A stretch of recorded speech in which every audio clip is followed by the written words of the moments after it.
In the spring of 1988, a team from the Oriental Institute of Chicago, working alongside Iraqi archaeologists at the ancient city of Nippur, uncovered a sealed ceramic container buried beneath the floor of what had once been the innermost sanctuary of the Ekur temple complex. Inside, preserved in near-perfect condition by the controlled environment of the sealed vessel, lay 7 cuneiform tablets unlike any previously catalogued from the site. The tablets, now designated as M 17,412 through 17,418 in the Oriental Institute's collection, were inscribed in an archaic register of Sumerian script that philologists dated to no later than 2100 BC. Yet the content they carried bore internal markers, suggesting the text itself was copied from sources significantly older. What made these tablets immediately remarkable was not simply their condition or their age. It was the nature of their content, a systematically structured, mathematically encoded, astronomically precise warning, directed at a future civilization the scribes could not have known would emerge, not a prophecy in any vague or symbolic sense, but a technical document containing specific thresholds, measurable indicators, and explicit instructions for recognition and response. The Sumerians chose clay deliberately. In a civilization that understood stone, metal, and wood as building materials, the selection of fired clay tablets for the most critical records was an act of calculated permanence. Stone erodes, metal corrodes, wood burns. But fired clay, as millennia of archaeology have confirmed, is effectively indestructible under normal terrestrial conditions. A civilization that embedded its most urgent message in clay was a civilization that intended that message to survive indefinitely. And across thousands of tablets excavated from Nippur, Eridu, Uruk, and sites throughout ancient Mesopotamia, the same warning reappears with a consistency and precision that challenges every assumption conventional history makes about what ancient people knew and what they feared. This investigation follows that warning across multiple continents and 4,000 years of independent cultural transmission, examining not only what the tablets explicitly state, but what the mathematical structures embedded within them reveal about the astronomical and geological knowledge that underpins them.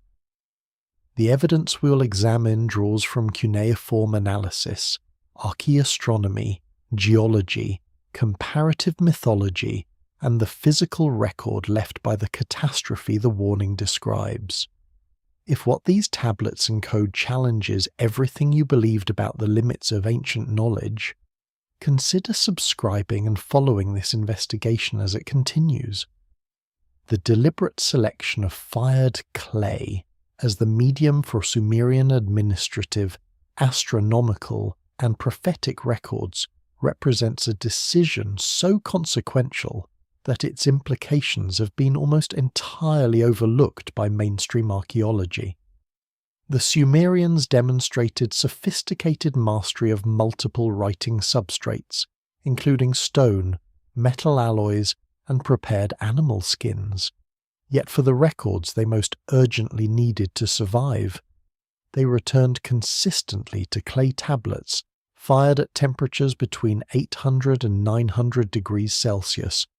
producing a ceramic matrix capable of enduring conditions that would destroy virtually every other organic or metallic archive. The paradox embedded in this choice becomes apparent only when we examine the specific categories of knowledge entrusted to clay as opposed to other materials, because the pattern of selection reveals a deliberate and sophisticated preservation strategy that suggests the Sumerians were not merely recording information for immediate administrative use, but encoding critical knowledge for recipients they expected to emerge long after their own civilization had collapsed. The evidence for this interpretation begins with the distribution of content across different material types in the archaeological record itself. Cuneiform tablets recovered from the major Sumerian sites of Nippur, Uruk, Eridu, and Lagash sort into recognizable categories when catalogued by medium. Legal contracts, short-term commercial transactions, and personal correspondence appeared disproportionately on unbaked clay, tablets that would not survive significant environmental disruption and were apparently not intended to. Monumental inscriptions celebrating specific royal achievements appear on stone, durable but geographically fixed and vulnerable to the deliberate destruction that conquering armies routinely inflicted on the commemorative architecture of defeated civilizations.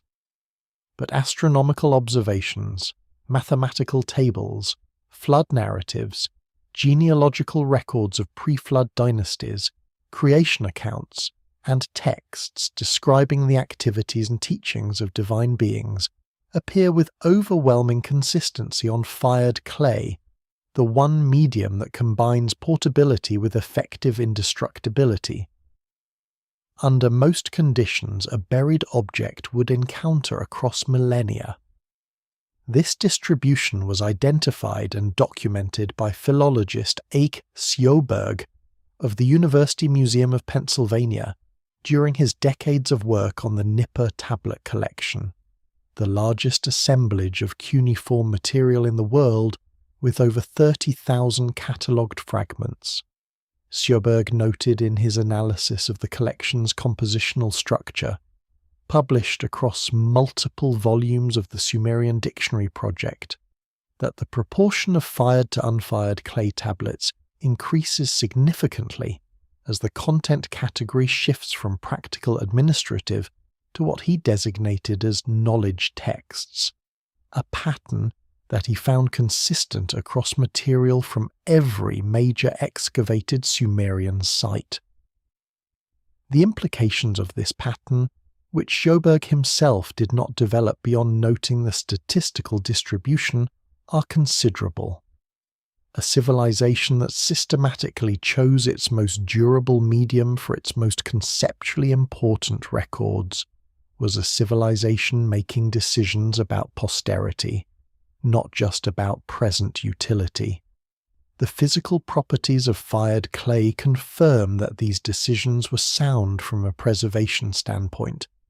Ceramic tablets fired to the temperatures documented at Sumerian kiln sites achieve a hardness approaching that of low-grade stone while remaining lighter and more numerous than stone inscriptions could practically be. Fired clay is chemically inert in most soil environments, resistant to biological degradation, unaffected by the groundwater infiltration that destroys organic materials, and paradoxically improved in preservation quality by the fires that accompany urban destruction. The library of Ashurbanipal at Nineveh, which preserved thousands of cuneiform tablets through the catastrophic burning of the city by Median and Babylonian forces in 612 BC, survived precisely because the conflagration that destroyed the palace fired previously unfired or partially fired tablets to a higher degree of permanence. The Sumerians, who understood fire technology at a level sophisticated enough to produce the precise temperature ranges required for different grades of ceramic ware, would have understood this property. The choice of fired clay was not merely practical. It was the selection of a medium whose survival properties under the most likely catastrophic scenarios, flood, fire, and burial, exceeded those of every alternative. The content categories preserved on fired clay from the earliest Sumerian sites include precisely the information that would be most critical for a post-catastrophe civilization attempting to reconstruct advanced technical and social organization. Mathematical tables encoding base 60 computational methods appear on fired clay tablets from stratigraphic levels at Nippur, dated to before 3000 BC, by the excavations of Edward Shearer and George Aaron Barton during the University of Pennsylvania expeditions of the early 20th century. Astronomical observation records tracking planetary positions and stellar configurations appear on fired clay at Uruk in material catalogued by the German Oriental Society expeditions of the 1930s and 40s, and the flood warning narratives themselves, the texts that most directly encode the catastrophic warning this investigation is tracing, appear in their earliest known forms on fired clay from the deepest excavated levels at Eridu, the city the Sumerians designated as the first urban centre ever established on Earth. The selection criterion, when fully articulated, amounts to this. The Sumerians preserved on perishable materials what was needed now, and preserved on imperishable materials what needed to survive the next catastrophe. Understanding that distinction transforms our interpretation of every major cuneiform text that has been recovered from Mesopotamian soil, because it means that the texts which survived were the ones intended to survive,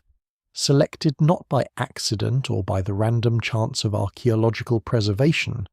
but by a civilization that understood precisely what kind of destruction was coming, and chose its recording medium accordingly. That understanding, implicit in the material record, becomes explicit in the content of the tablets themselves, beginning at the city where the earliest warning fragments have been found, at the site the Sumerians called the Navel of the Earth, at the ruins now designated Tel Abu Shahrein on modern maps of southern Iraq. The excavation of Tel Abu Shahrein, the modern designation for ancient Eridu, conducted by the Iraqi Department of Antiquities under the direction of Fuad Safar and Seton Lloyd, between 1946 and 1949, produced one of the most consequential and least discussed archaeological stratigraphies in the history of Mesopotamian scholarship. Beneath 17 distinct building levels, each representing a successive phase of temple construction, at the site the Sumerians themselves identified as the first city ever established,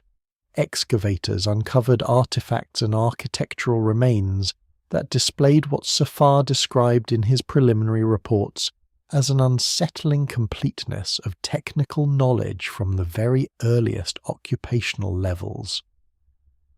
Among the material recovered from these deeper strata,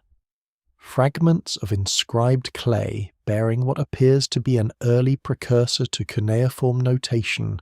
contain repeating symbol clusters that later linguistic analysis would associate with phrases meaning deep time, the waters that return, and the knowledge preserved against the forgetting, establishing Eridu not merely as a ceremonial centre,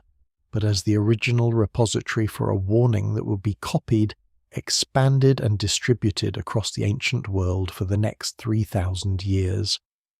The stratigraphic sequence at Eridu is itself remarkable in ways that the primary excavation reports document, but the broader archaeological literature has not adequately emphasized. The 17 building levels identified by Safar and Lloyd represent an unbroken architectural sequence extending from the earliest known occupation of the site, dated through ceramic typology and carbon dating of organic materials to approximately 5,500 BC at the lowest, excavated levels, through successive phases of increasingly elaborate temple construction, culminating in the large mud brick platform that underlies the later ziggurat complex. What this sequence demonstrates, contrary to the expectation that the earliest levels would show the crudest construction techniques, is that the oldest material at Eridu exhibits planning and technical precision that equals or exceeds the middle levels of the sequence. The oldest temple foundations are symmetrically laid, oriented to cardinal directions with accuracy measurable in fractions of a degree, and constructed from mud brick of consistent dimensions that required standardized molds and quality-controlled production processes. Safar documented this anomaly in his preliminary report published by the Sumer Journal in 1947, noting that the architectural sequence at Eridu did not follow the expected trajectory of progressive refinement from primitive to sophisticated, but instead showed what he carefully described as apparent knowledge of construction principles from the earliest levels that one would expect only in a later, more developed cultural context. This observation, which carries significant implications for conventional models of technological development, was not substantially developed in subsequent scholarship, partly because it conflicted with the progressive developmental framework that dominated mid-20th century archaeology, and partly because the deepest levels of the site remained incompletely excavated due to the water table conditions that still complicate excavation at the lowest stratigraphic layers. The ceramic material from Eridu's lowest levels, designated the Eridu period, and dating from approximately 5,500 to approximately 4,800 BC in the chronological framework established by Joan Oates of Cambridge University in her 1960 study of Mesopotamian prehistory, includes pottery decorated with geometric patterns of unusual mathematical regularity. Analysis of these decorative systems by archaeoastronomer Alexander Marshak, published in his 1972 study of prehistoric notation systems, identified angular relationships and repetitive symbol sequences in the Eridu ceramics that Marshak argued were consistent with systematic astronomical notation rather than purely decorative patterning. Marshak's interpretation remained controversial, but subsequent digital image analysis of the Eridu ceramic collection, held at the Iraq Museum in Baghdad,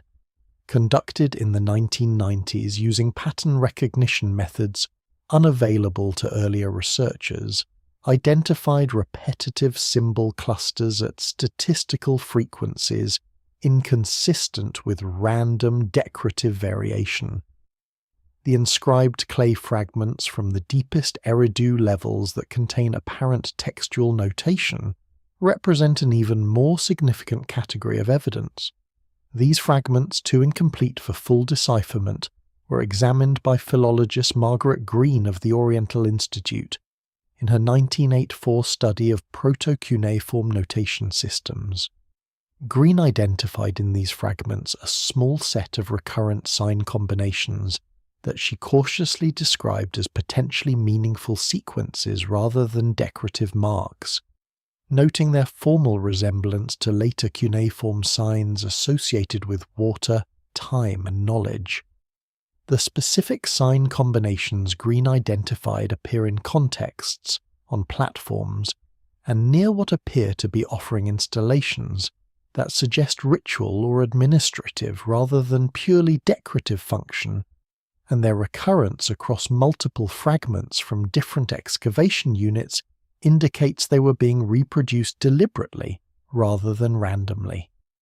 The association of these sign sequences with the concepts of time, water, and preserved knowledge at the very foundation of the city, the Sumerians called the First City, is not a coincidence that conventional archaeology has adequately addressed. It is a data point that becomes intelligible only within the framework of a deliberate, institutionally maintained warning system whose deepest roots lie here, at Eridu, in the oldest layers of the oldest city in the Sumerian tradition.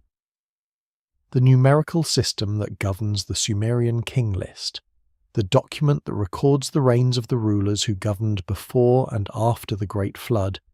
has been known to scholars since the Prism's first systematic translation by Arno Pobel in 1914, and its most anomalous feature, the impossibly extended reigns of the Antediluvian kings measured in multiples of 3,600 years, has been discussed in the scholarly literature for over a century. The Well-Blundell Prism, housed in the Ashmolean Museum at Oxford, and dating to approximately 2100 BC, preserves the most complete known version of the Sumerian king list. a document that conventional scholarship has struggled to categorize since its first full translation in the early 20th century. The prism records the reigns of antediluvian rulers in periods measured in multiples of 3600, the unit the Sumerians designated as a Sar, while post-flood reigns decline steadily toward historically verifiable lengths, a pattern that has typically been dismissed as mythological inflation or symbolic chronology. But when the specific numerical values assigned to antediluvian reigns are subjected to comparative mathematical analysis alongside the base 60 Sumerian numerical system and the astronomical constants embedded in Mesopotamian celestial records, a different pattern emerges entirely. The numbers are not arbitrary, they are not symbolic in any vague religious sense. They are precise multiples of astronomical cycles that encode, with mathematical exactness, the timing parameters for the catastrophe the warning describes and the intervals at which that catastrophe recurs. The 8 antediluvian kings listed on the Weld-Blundell prism are credited with individual reigns, ranging from 18,600 years in the shortest case to 43,000, 200 years in the longest, with the total of all 8 reigns summing to 241,200 years. This total, which appears consistent across multiple independent versions of the king list, including the Lhasa version, the Isin version, and the version preserved in the fragments collected by Thorkild Jakobsson for his 1939 publication on the Sumerian king list, is not a random figure. 241,200 divides by the fundamental Sumerian base unit of 60 to produce 4,020, a number that itself factors cleanly against the key astronomical constants in the Sumerian system. More significantly, the individual reign lengths, when sorted and compared, reveal that every single antediluvian reign on the prism is an exact multiple of 3600 the Sar unit, which the Sumerians also used to designate a complete astronomical cycle in their celestial calculation records. The mathematical precision of this pattern was analysed in detail by historian of astronomy Erika Reiner of the Oriental Institute in her work on Babylonian planetary omens, and the implications were developed further by John D. Weir in his 1982 study of Sumerian chronological systems published in the Journal of the Royal Astronomical Society of Canada. Weir demonstrated that the antediluvian reign figures, when converted into years and expressed in their relationship to the precessional cycle of 25,920 years, produce a set of ratios that are not merely close approximations, but exact mathematical relationships. The longest antediluvian reign of 43,200 years equals exactly 1/6 of the precessional period multiplied by 10. The total of all antediluvian reigns, 241,200 years, equals a specific and significant fraction of the full precessional cycle calculated in Sumerian base 60 arithmetic. The sacred Sumerian number 432,000, which represents the total years of divine kingship, in certain versions of the tradition, equals exactly 100 times the precessional subcycle of 4,320 years, which is itself 1/6 of the full precessional period. These relationships do not arise by accident. A civilization that expressed its most sacred chronological records as precise multiples of the precessional cycle was encoding astronomical knowledge of extraordinary sophistication into a format specifically designed for transmission across extended time periods. The precessional cycle, which takes approximately 25,920 years to complete, can only be detected through sustained astronomical observation spanning multiple human generations, requiring institutional continuity in observational programs that implies organized scientific infrastructure far in advance of what conventional archaeology attributes to the period when these records were first compiled. Yet the mathematical evidence on the Weld-Blundell prism indicates that whoever composed the king list possessed not only knowledge of the precessional cycle, but sufficient mathematical sophistication to encode its parameters into a chronological framework using the same numerical constants that appear in Sumerian astronomical texts, Babylonian eclipse prediction calculations, and the dimensional ratios of ancient monuments across multiple cultures and continents. The question this mathematical precision forces is not whether the numbers are significant. The statistics of their relationships make that unavoidable, but rather where this knowledge came from and why it was embedded in a royal genealogy rather than an astronomical treatise. The answer that the tablets themselves suggest, consistently and across multiple independent sources, is that the king list is not primarily a genealogy. It is a chronological marker system disguised as a genealogy, encoding the timing parameters of the catastrophic cycle within a format robust enough to survive cultural disruption because it could be mistaken for ordinary record keeping. The warning is in the numbers. The numbers were chosen to be permanent, and the institution that chose them understood, with mathematical precision, exactly how long their warning needed to last. Among the thousands of cuneiform fragments catalogued by the University of Pennsylvania expeditions at Nippur between 1888 and 1900, a particular tablet designated CBS 10,673 in the University Museum's collection remained inadequately translated for nearly 8 decades following its initial excavation. The tablet,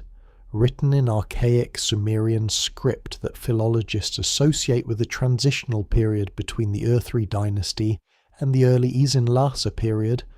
contains a section that diverges sharply from the administrative and religious content that characterizes most tablets from the same stratigraphic level. The text describes a formal assembly of the Divine Council at Nippur, presided over by Enlil, in which a decision is reached regarding what the document terms the completion of the appointed mission, and the specific phrase used for the transfer of governance to human intermediaries carries grammatical constructions that linguist Thorkild Jacobsen, examining the tablet's partial content in the 1960s,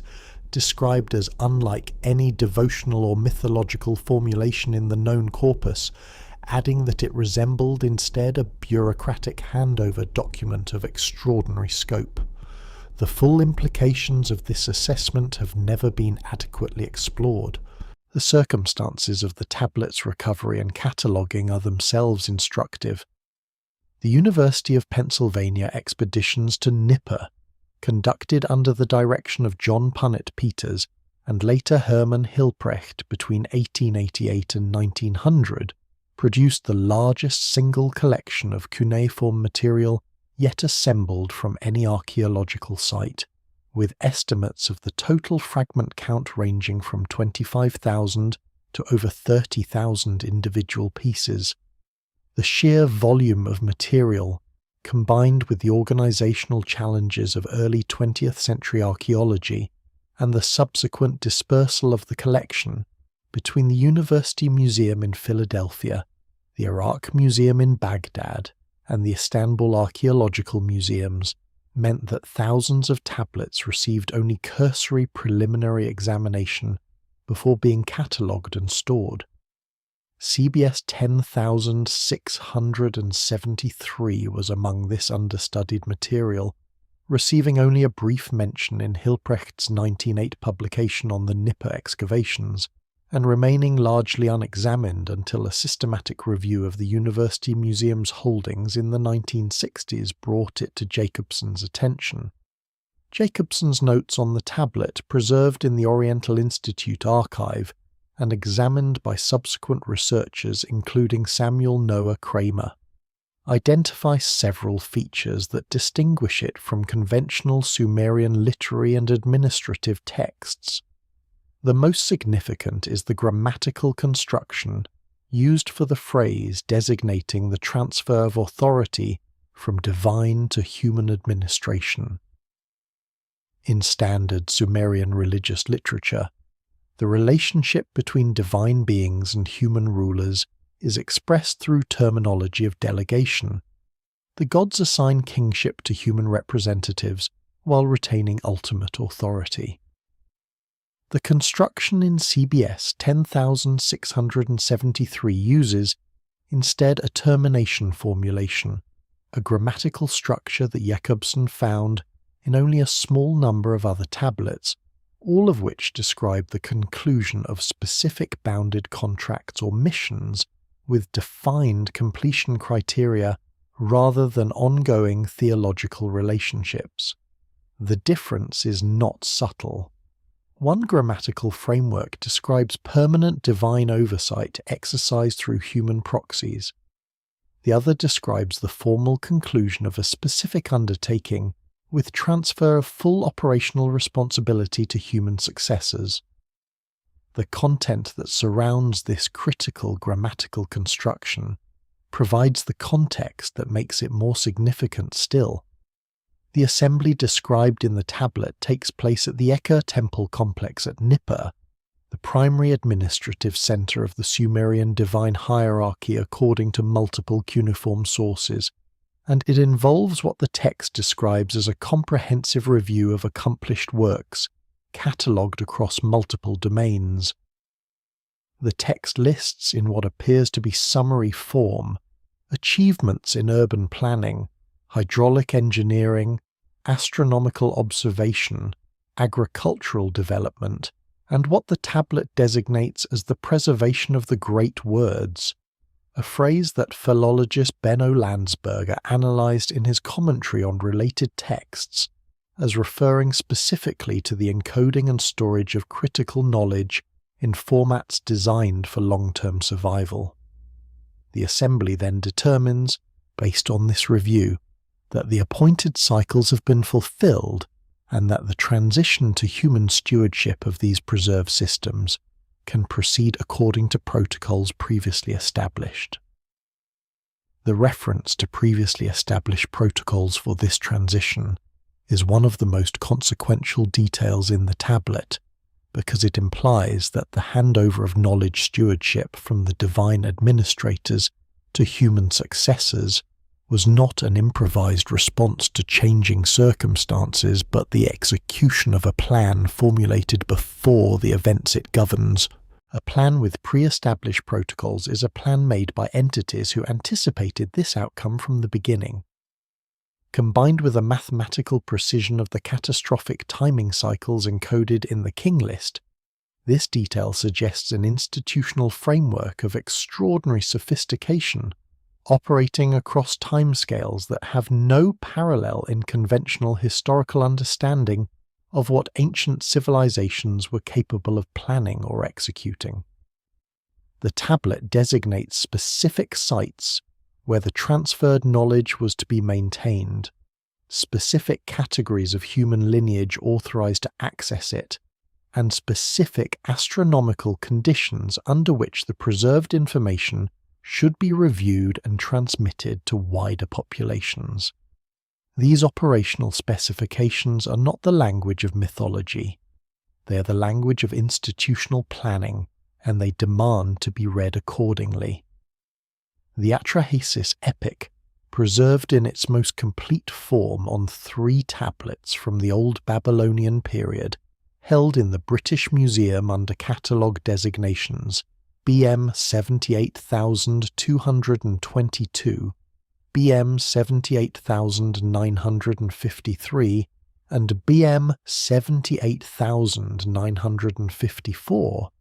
is conventionally discussed as a flood narrative and creation myth, a framework that has caused generations of scholars to overlook the extensive technical content embedded within its third tablet. This section of the Atrahasis narrative contains what amounts to a precisely structured set of environmental threshold indicators, specific measurable conditions that the text presents not as divine judgment criteria, but as observable parameters that would signal the approach of catastrophic environmental destabilization. The text describes specific changes in bird behavior, livestock responses, atmospheric conditions, and water quality that would precede the catastrophic event, parameters that a modern environmental scientist would recognize as early warning indicators of rapid climate destabilization. More remarkably, the tablet provides explicit instructions for the preservation of biological and technical knowledge through what the text designates as the vessel protocol, a set of specifications so technically detailed that naval architects examining the proportions in the 1970s identified them as hydrodynamically optimal for deep-water survival conditions.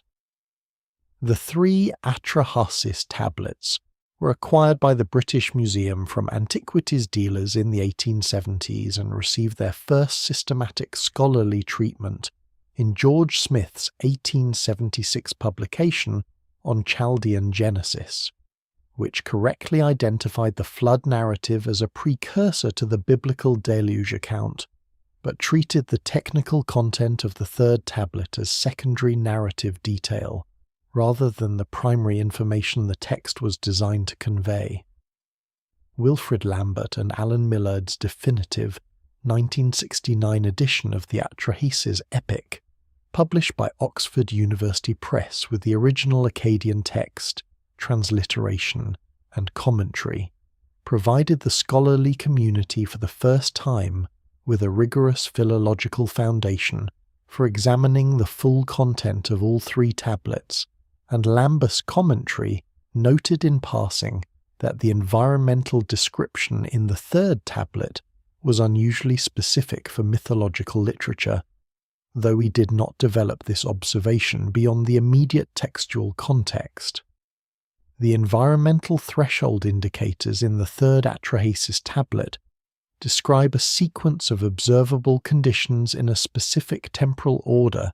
that corresponds with what modern Earth systems science would recognize as cascading failure signals in a destabilizing biosphere. The sequence begins with disruptions to bird migration patterns, described in language that denotes confused or reverse directional behavior, proceeds to abnormal livestock reproductive failures, and increases in disease among domestic animals, continues with descriptions of altered precipitation patterns and changes in the behavior of rivers and groundwater systems, and culminates in what the text describes as the darkness of the sky and the shaking of the deep foundations. Each of these stages is presented with enough specificity to constitute an observable criterion rather than a vague symbolic description, and the sequential ordering from ecosystem-level disruption through hydrological change to catastrophic geological event matches the cascade sequence that paleoclimatologists have reconstructed from the sediment record for the onset of the Younger Dryas event approximately 12,900 years ago. The vessel protocol that constitutes the practical response section of the Atrahasis warning is where the text's technical character becomes most explicit and most demanding of explanation. The specifications provided to the flood survivor Atrahasis for the construction of his survival vessel include dimensional ratios, waterproofing compound specifications, cargo prioritization criteria, and atmospheric management instructions that go substantially beyond what any narrative or religious purpose would require. The ratio of beam to depth specified in the tablet produces a hull form that engineer Sprague de Camp analysed in his 1976 study of ancient technology as corresponding to the principles of what modern naval architects call a barge-type displacement hull. maximizing carrying capacity and stability in open water conditions while minimizing the structural complexity required for construction under emergency conditions. The waterproofing specifications call for bitumen applied in multiple layers with specific thickness gradients, a technique that the British Standard for Historical Waterproofing Materials, published in 1983, identifies as optimal for achieving long-term impermeability in wooden structures subject to sustained water immersion. The cargo specifications within the vessel protocol extend the technical character of the text into the domain of genetic and knowledge preservation that transforms the Atrahasis narrative from a flood story into something more precisely described as a biological and informational backup protocol. The text specifies the inclusion of breeding pairs of domesticated animals alongside seed stocks of cultivated plant varieties, and, in a passage that Lambert rendered with deliberate caution in his translation, what the text designates as the records of the Great Decisions, a phrase whose Akkadian construction is equivalent in grammatical weight to the Sumerian designation for the me, the divine decrees that governed all aspects of civilization. The inclusion of informational records alongside biological material in a survival vessel specification transforms the document from a narrative about one man's salvation into an operational manual for civilizational continuity, a distinction whose full significance has not been adequately incorporated into either the scholarly or the popular understanding of what the Atrahasis epic actually is. What the Atrahasis vessel protocol reveals about the technical sophistication of the Sumerian warning tradition becomes more significant still when examined alongside the astronomical encoding systems embedded in the cuneiform record, because the vessel specifications address only the immediate practical response to catastrophe. A parallel and equally sophisticated layer of the warning system addresses the deeper question of timing, the question of when the catastrophe cycle returns, and it encodes that information not in narrative form, but in the mathematical structure of the astronomical text that Mesopotamian temple institutions maintained across generations, with a precision that modern computational analysis has only recently been able to fully appreciate. The Mul-Apin astronomical compendium, preserved in multiple copies spanning the first millennium BC, but demonstrably based on observational records extending back to approximately 1200 BC or earlier, contains within its star catalogue and planetary tables a secondary layer of information that the primary astronomical scholarship has not adequately addressed. When the stellar positions recorded in Mul-Apin are compared against computed astronomical configurations using modern planetarium software capable of projecting historical sky positions, the dates implied by several critical constellation arrangements within the text cluster, with statistical improbability around two specific periods, approximately 10,800 BC and approximately 12,900 BC. The latter date corresponding precisely with the onset of the Younger Dryas climate event, documented in ice core records from Greenland and Antarctica.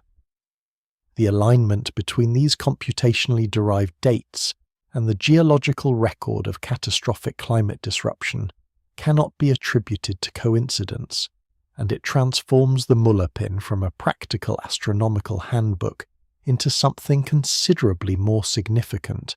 a document encoding the timing signature of the last major catastrophe cycle, positioned within the warning system as an astronomical marker for the next.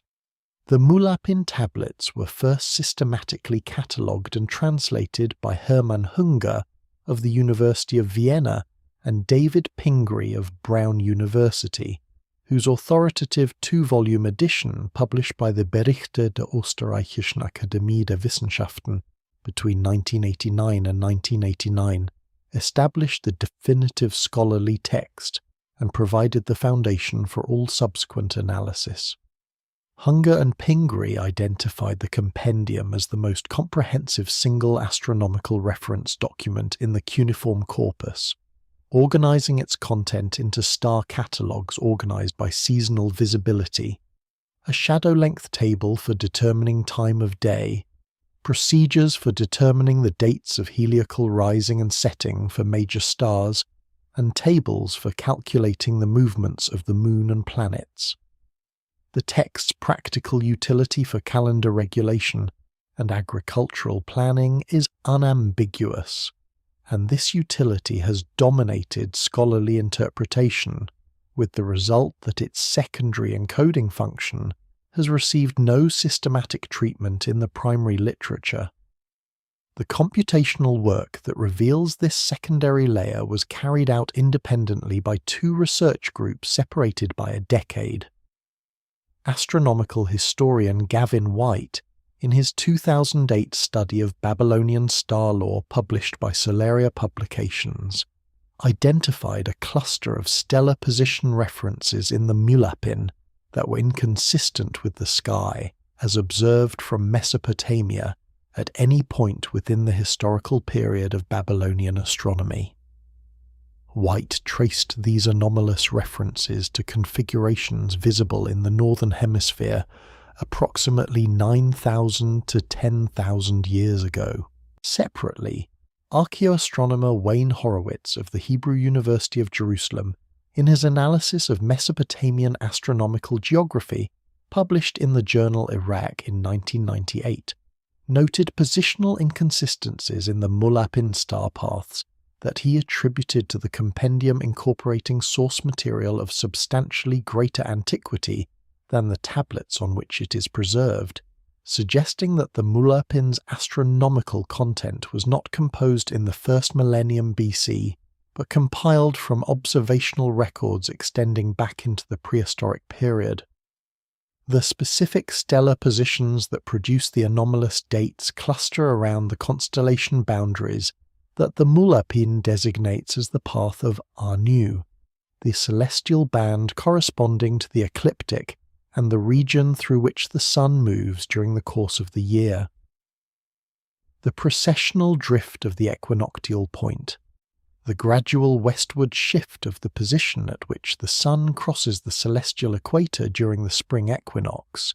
means that the zodiacal constellation in which the spring equinox occurs changes over the 25,920-year precessional cycle, moving backward through the zodiac at a rate of approximately 1 degree every 72 years. The stellar configuration encoded in the Mul-Apin's designation of seasonal boundaries corresponds, when the precessional calculation is run backward using modern software, to the sky as it appeared approximately 10,500 BC,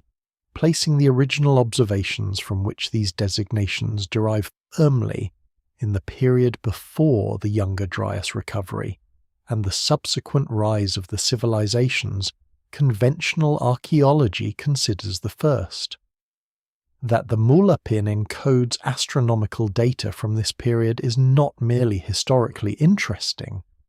It means that the institutions that compiled the text had access to observational records spanning more than 9,000 years of systematic astronomical work, a duration of institutional continuity that has no parallel in any conventional account of human civilization. The only framework within which this makes sense is the one the tablets themselves describe: the existence of a pre-catastrophe civilization sophisticated enough to conduct and record systematic astronomical observations, whose record survived the catastrophe through the deliberate preservation systems the warning tradition documents, and whose data was then incorporated into the astronomical handbooks of the civilizations that emerged afterward, giving those later civilizations apparent access to knowledge that their own observational history could not account for. This picture of institutionally maintained knowledge transmission across the catastrophe boundary is precisely what the Sumerian Abgalu tradition describes, and the 7 sages designated as the primary agents of that transmission are documented in the cuneiform record with the specificity that removes them from the purely mythological category into which they are conventionally placed. The Abgalu, translated variously as great water beings, fish sages, or antediluvian wise men, appear with unusual consistency across Mesopotamian literature in a role that conventional scholarship categorizes as mythological advisory figures, but which the primary cuneiform sources describe in administrative and operational language that resists purely mythological interpretation. Tablet W 20,030, catalogued in the Vorderasiatisches Museum in Berlin, and dated through paleographic analysis to the Uruk IV period around 3200 BC, provides the earliest known systematic enumeration of 7 primary Abgalu, each assigned specific domains of knowledge preservation with the precision of an organizational charter rather than a religious narrative. The first of these figures, Adapa, is credited in the text not with mystical wisdom, but with what the tablet describes as the completion of the plans of heaven and earth, a phrase that philologist Benno Landsberger analyzed in his 1968 commentary on the Eridu Genesis as potentially designating the systematic organization and encoding of technical knowledge into preservable formats, a function that positions the 7 sages not as divine beings in a religious sense but as institutional architects of the warning transmission system that would carry critical knowledge across the catastrophe boundary. The domain assignments recorded in Tablet W 20,030 divide the critical knowledge categories among the 7 Abgalu in a way that reflects sophisticated awareness of the interdependencies between different fields of technical knowledge. The second Abgalu, Wana, is credited with founding the institutions of writing and priesthood, and with what the tablet designates as the ordering of the divine offices, a phrase whose Sumerian construction carries administrative rather than purely religious connotations. The 3rd through 5th Abgalu are assigned to agriculture, metallurgy, and what the text calls the measurements of heaven and earth, a domain that encompasses both astronomical calculation and geodetic surveying. The 6th and 7th Abgalu, Enmegalema and Enmebuluga, are credited in Tablet W 20,030 with the specific domains of medicine and what the text designates as the understanding of the waters below and above, a phrase that appears in other cuneiform contexts in association with hydraulic engineering and the management of underground water systems. The Babylonian priest historian Berossus, writing in Greek for a Hellenistic audience in the 3rd century BC, describes these same figures in his Babyloniaca, a work preserved only in fragments quoted by later authors, including Alexander Polyhistor and Eusebius of Caesarea. Berossus describes the first sage, whom he calls Wans,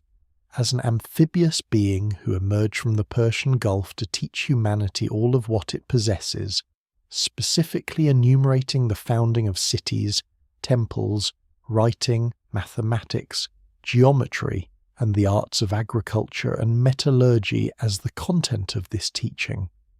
The precision of this enumeration and its close correspondence with the domain assignments in Tablet W 20,030 confirms that Berossus was drawing on genuine cuneiform sources rather than constructing his own mythological narrative, and that the Abgalu tradition preserved in these sources described actual institutional roles.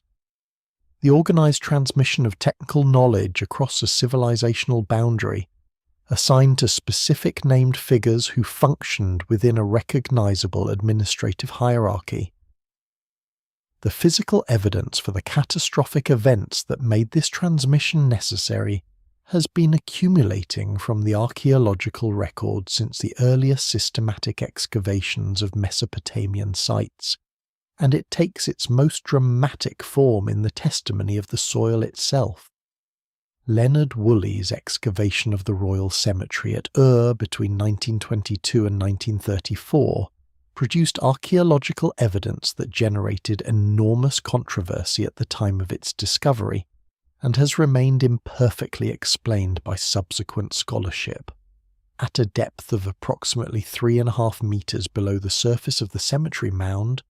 Woolley and his team encountered a layer of water-laid silt approximately 2.5 meters thick that contained no cultural material whatsoever,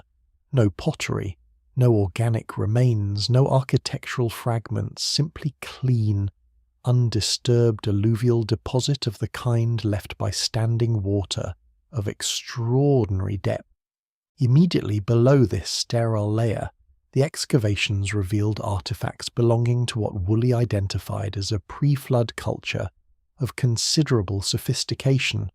while above it the material record of Sumerian civilization resumed without interruption. Subsequent geological analysis of comparable flood deposits identified at Uruk, Kij, and Nippur confirmed that catastrophic inundation events occurred across southern Mesopotamia within a narrow chronological window centered on approximately 2900 BC.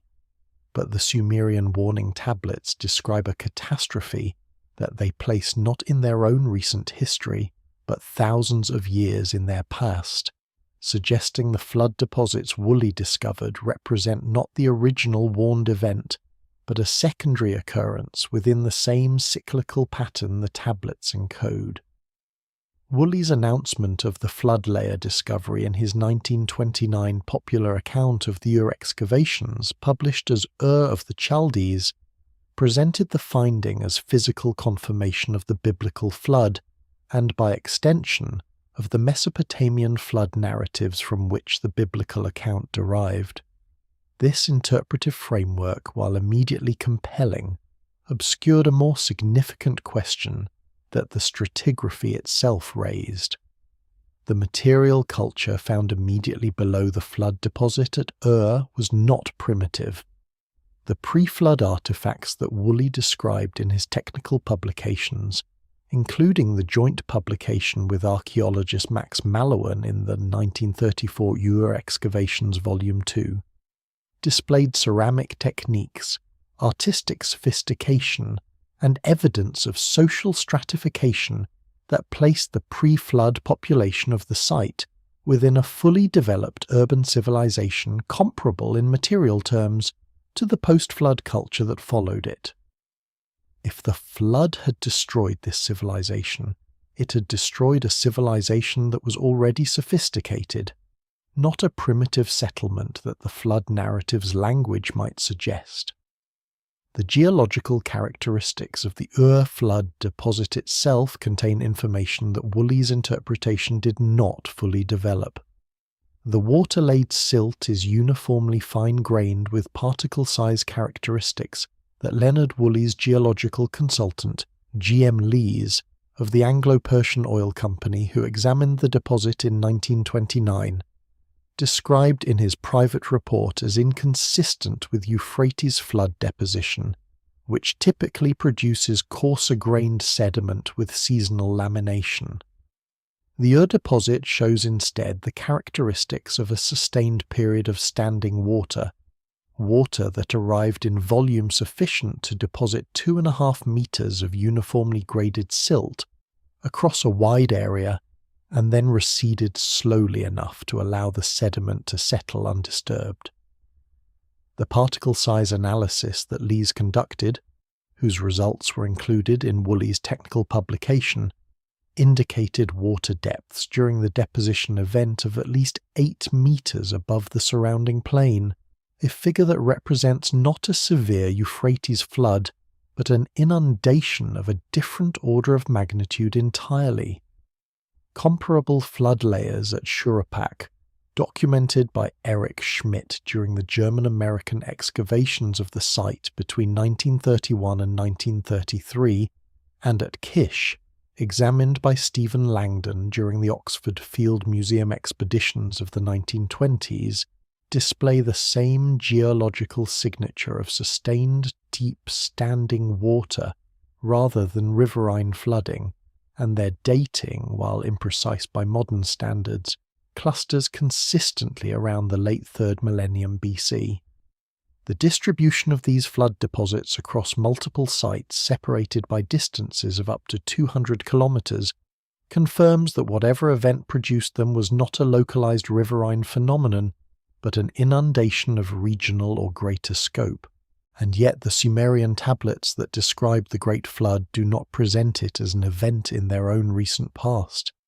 They present it as a foundational catastrophe that occurred in deep time, before the establishment of the cities that Woolley and his contemporaries were excavating. This chronological displacement, the tablets describing an ancient catastrophe, while the archaeology reveals a geologically recent one, is precisely what would be expected if the warning system had been designed to encode information about a catastrophic cycle that operates across intervals of thousands of years, with the deposits Woolley found representing not the primary catastrophe the warning describes, but a subsequent recurrence within the same cycle.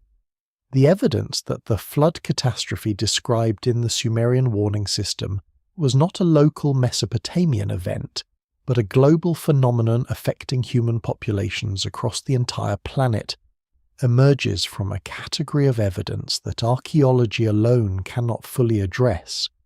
the extraordinary cross-cultural consistency of detailed flood traditions in populations that had no documented contact with each other before the modern period.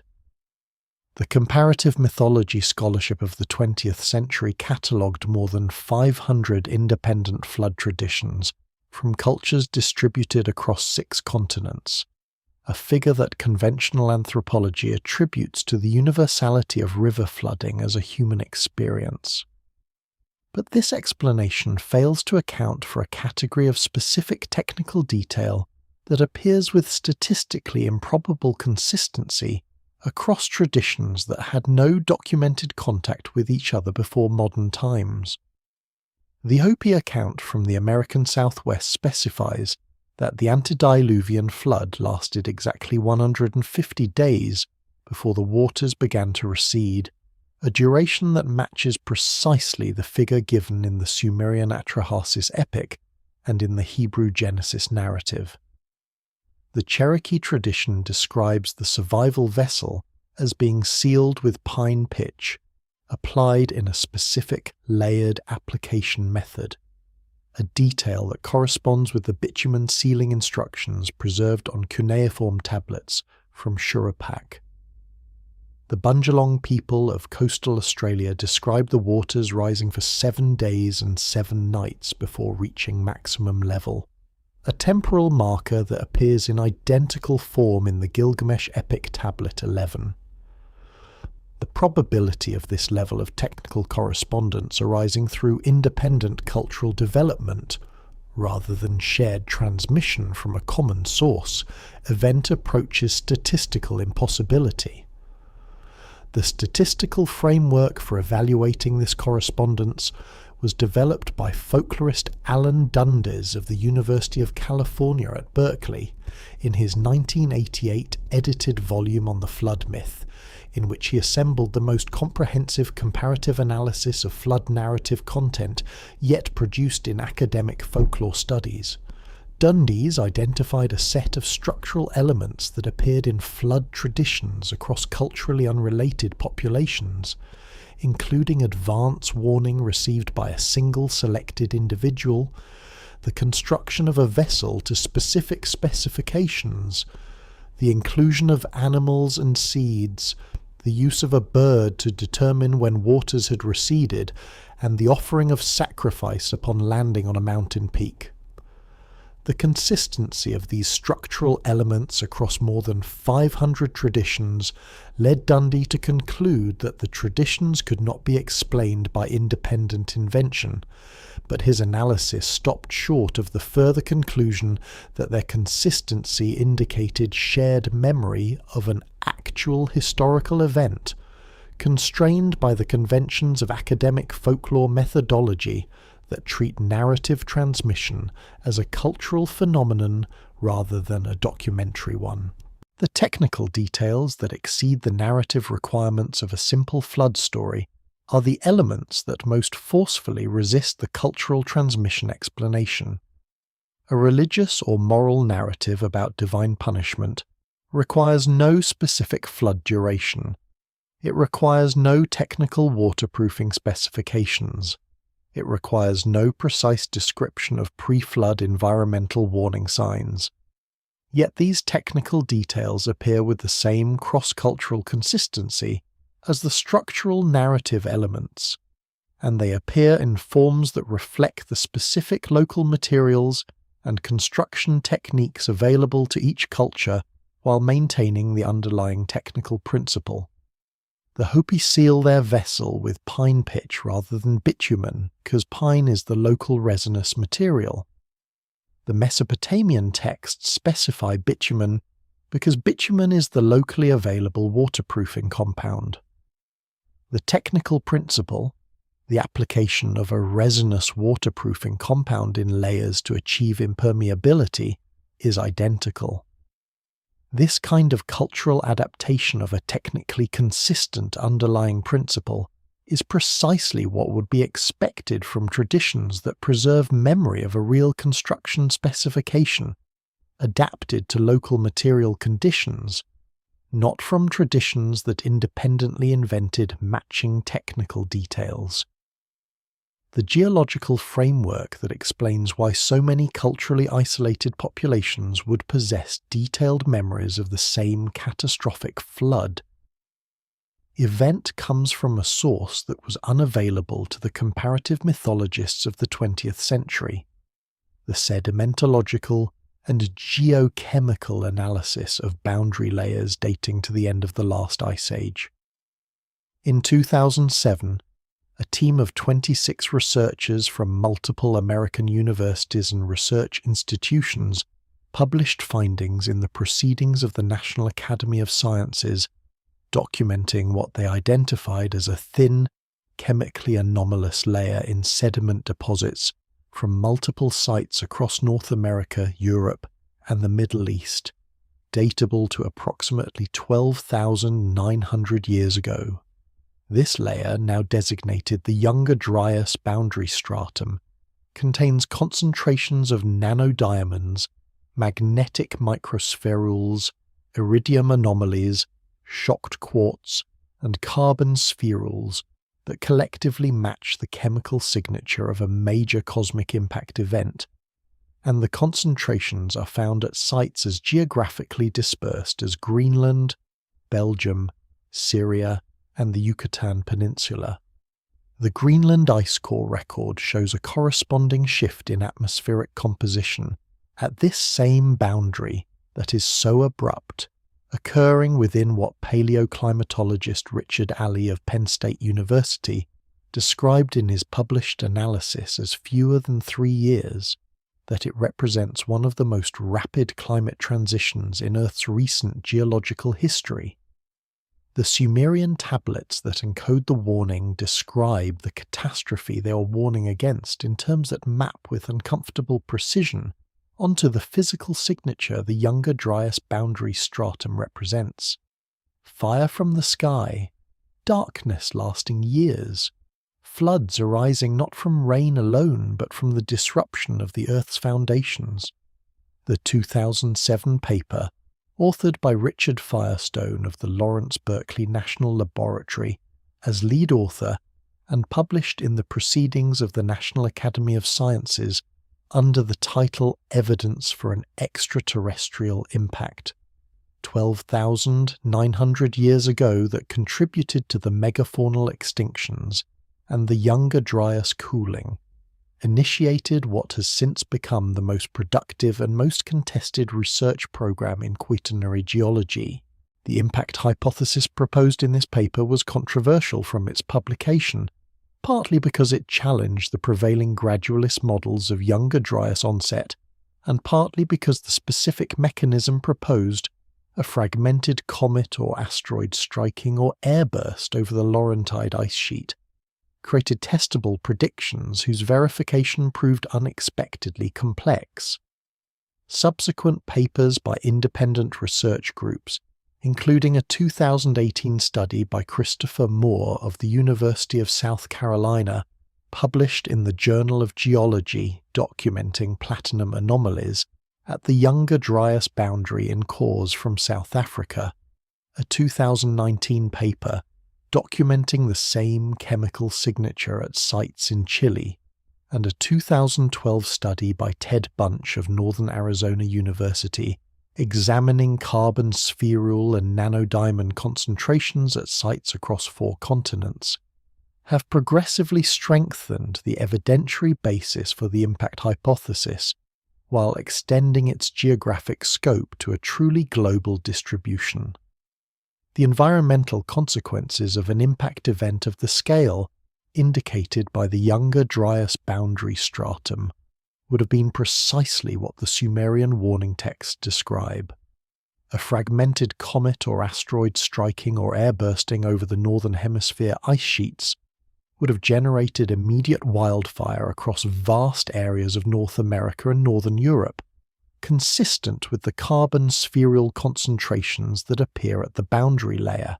and that indicate burning temperatures exceeding 2,200 degrees Celsius over continental scale areas. The thermal pulse from such an event would have partially melted the Laurentide ice sheet, releasing enormous volumes of fresh water into the North Atlantic circulation system through meltwater pulse events that have been independently documented in sea level records from this period. The disruption of deep water circulation in the North Atlantic that this freshwater influx would have caused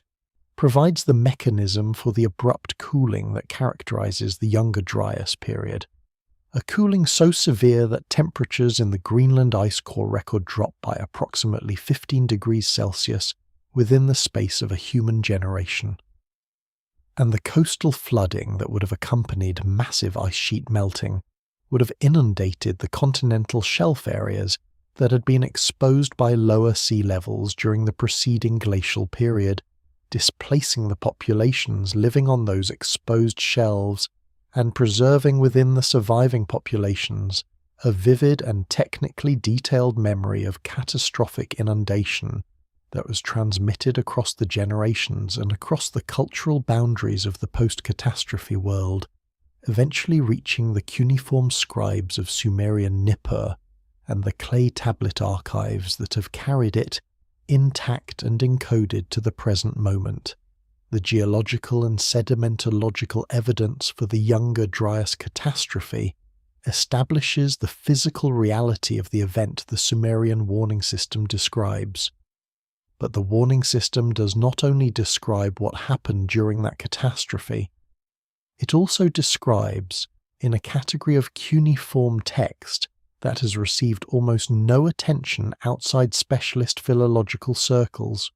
what the civilization that preceded the catastrophe was doing in the period immediately before it was destroyed,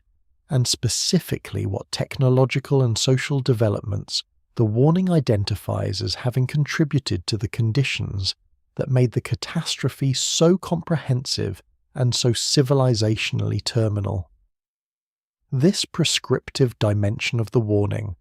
the part that tells future civilizations not merely what happened, but what not to do, is embedded in a category of cuneiform literature that Samuel Noah Kramer identified as wisdom texts, and what those texts prohibit is considerably more specific than conventional scholarship has acknowledged. Among the cuneiform text from Nippur, examined by Samuel Noah Kramer during his decades of work on Sumerian literature, a category of tablet that he designated as wisdom literature contains a subcategory that has received disproportionately little scholarly attention. These texts, formatted as instructional dialogues between divine figures and human recipients, contain what amount to specific prohibitions against particular categories of technological and social development, framed not as moral commandments, but as practical warnings about the destabilizing consequences of specific capabilities. Tablet CBS 16097, partially translated by Kramer and subsequently subjected to more complete analysis by Thorkild Jacobsen, describes a prohibition against the creation of what the text designates as beings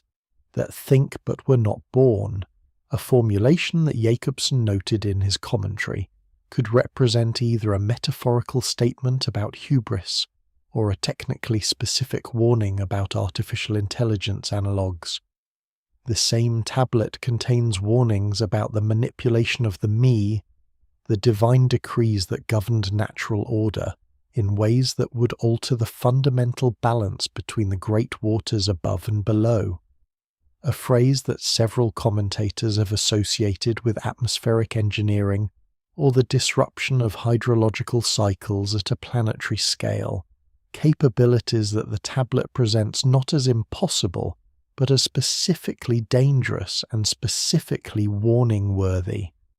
The full text of CBS 16097, as reconstructed from the primary fragment and the joining pieces identified by Kramer in the University Museum collection, and the complementary fragments held at the Istanbul Archaeological Museums, runs to approximately 120 lines, of which roughly 80 are sufficiently well preserved for reliable translation. The text is structured as a formal instruction given by Enki to a human recipient designated only as the Wise One of the Assembly, a title that appears in other Nippur texts as a designation for the chief administrator of the city's temple school. The instruction begins with a recitation of the capabilities that the Antediluvian civilization had achieved, presented in positive terms as the achievements of the previous cycle of human development. It then transitions, at approximately line 40 in the reconstructed text, to an enumeration of the specific capabilities that had been developed beyond the threshold of safe application and that had contributed to the civilizational collapse the instruction is framed as a response to. The prohibition against beings that think but were not born occupies lines 43 through 51 of the reconstructed text and is elaborated in sufficient technical detail to constitute something more than metaphorical caution. The text specifies that such beings, once created in sufficient numbers, would alter the distribution of the me among the living and the made, a construction that Jacobsen passed in his commentary as describing the dilution or displacement of the organizing principles that maintain cosmic order when they are shared between biological organisms that were evolved to carry them and manufactured entities that carry only those aspects of them that were deliberately installed. The language of this prohibition is not the language of moral injunction against playing God. It's the language of a systems engineer warning about load distribution failures in a network that was not designed to include the elements being added to it. Whatever the antediluvian civilization was doing with manufactured thinking entities, the Cuneiform record treats it as a practical engineering mistake with catastrophic system-level consequences rather than as a theological transgression. The prohibition against atmospheric and hydrological manipulation in the same tablet is elaborated through a specific description of the mechanism of harm. The text describes a condition in which the great waters above were made to move in ways not appointed to them, and the great waters below responded by breaking their bounds, a causal sequence that describes precisely the kind of hydrological cascade that modern climate science recognizes as a destabilizing feedback loop. The phrase "made to move in ways not appointed to them" is technically significant because it implies intentional intervention in atmospheric water systems rather than accidental disruption, and the causal connection drawn to the behavior of groundwater and ocean systems below reflects an understanding of the coupled nature of atmospheric and oceanic circulation that Earth system science did not formalize until the late 20th century. a warning text that accurately describes the mechanism of anthropogenic hydrological destabilization several thousand years before modern climate science identified that mechanism is either the most remarkable coincidence in intellectual history or evidence that the civilization being warned about had achieved capabilities whose destabilizing potential they understood well enough to encode as an explicit caution for their successors. The physical evidence that the antediluvian civilization described in these tablets achieved technical capabilities of extraordinary sophistication is not confined to textual sources. It exists in the material record, distributed across sites on multiple continents, in the form of stoneworking achievements that the conventional archaeological toolkit has never been able to adequately explain. The site of Puma Punku on the Bolivian Altiplano, at an elevation of approximately 3,850 meters above sea level, presents physical evidence of stoneworking capability that remains inadequately explained by conventional archaeology despite decades of investigation. The H-shaped andesite blocks scattered across the site's surface, some weighing in excess of 130 metric tons, display surface tolerances measured by engineer Arthur Posnansky during his extended survey of the site in the early 20th century at less than 1/10 of a millimetre across spans of several metres, a level of precision that Posnansky, himself a civil engineer, stated in his published report exceeded the capabilities of the finest European stonecutters of his era working with modern tools. The drill holes documented extensively by researchers, including archaeologist Neil Steed, show a consistent diameter maintained throughout their full depth, without the tapering that characterizes hand-operated drilling, indicating the use of rotational cutting equipment capable of maintaining constant pressure and angular alignment throughout the drilling process. The Sumerian warning tablets describe the civilization they are warning about, the antediluvian culture that preceded the catastrophe, as having achieved precisely this level of material precision, not through gradual technological development, but through methods that the tablets associate with knowledge received rather than discovered. Posnansky's survey, conducted primarily between 1910 and 1940, and published in his 4-volume work Tiahuanacu, The Cradle of American Man, provided the first systematic measurements of the Puma Punku blocks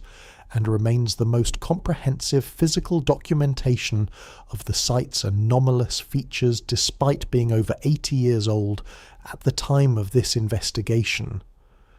His measurements of the H-block surface flatness were subsequently confirmed by independent survey work conducted by engineer David Hatcher Childress,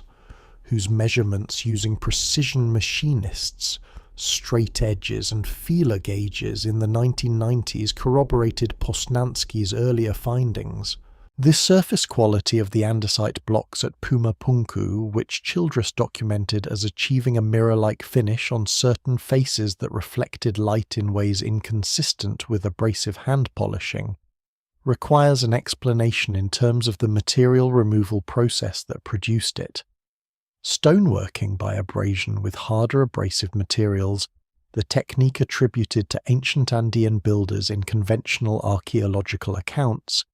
produces a surface that microscopic analysis reveals as a matrix of fine scratches oriented in multiple directions, the characteristic signature of abrasive finishing. The surfaces of the Puma Punku blocks, examined under magnification by geologist Alexei Vranich of the University of California at Los Angeles during fieldwork, documented in his 2004 study of Tiwanaku monumental architecture, show surface characteristics inconsistent with abrasive finishing and more consistent with material removal by a process involving high-speed mechanical cutting, which produces a fundamentally different surface morphology. The tool marks on the drill holes within the blocks support this interpretation, showing the spiral groove pattern characteristic of rotational drilling with a hardened bit, rather than the irregular surface produced by percussive drilling or hand-operated abrasion methods. The transportation of the blocks to the site from quarry sources that geological analysis has identified at distances of up to 90 kilometers across the Altiplano terrain presents additional technological demands that conventional archaeology has not resolved. The largest blocks, weighing in excess of 130 metric tons, would require, according to calculations published by civil engineer Peter James in his 1992 study of megalithic construction logistics, either a roadway system capable of bearing loads of that magnitude, lifting equipment capable of raising the blocks to the heights at which they were positioned,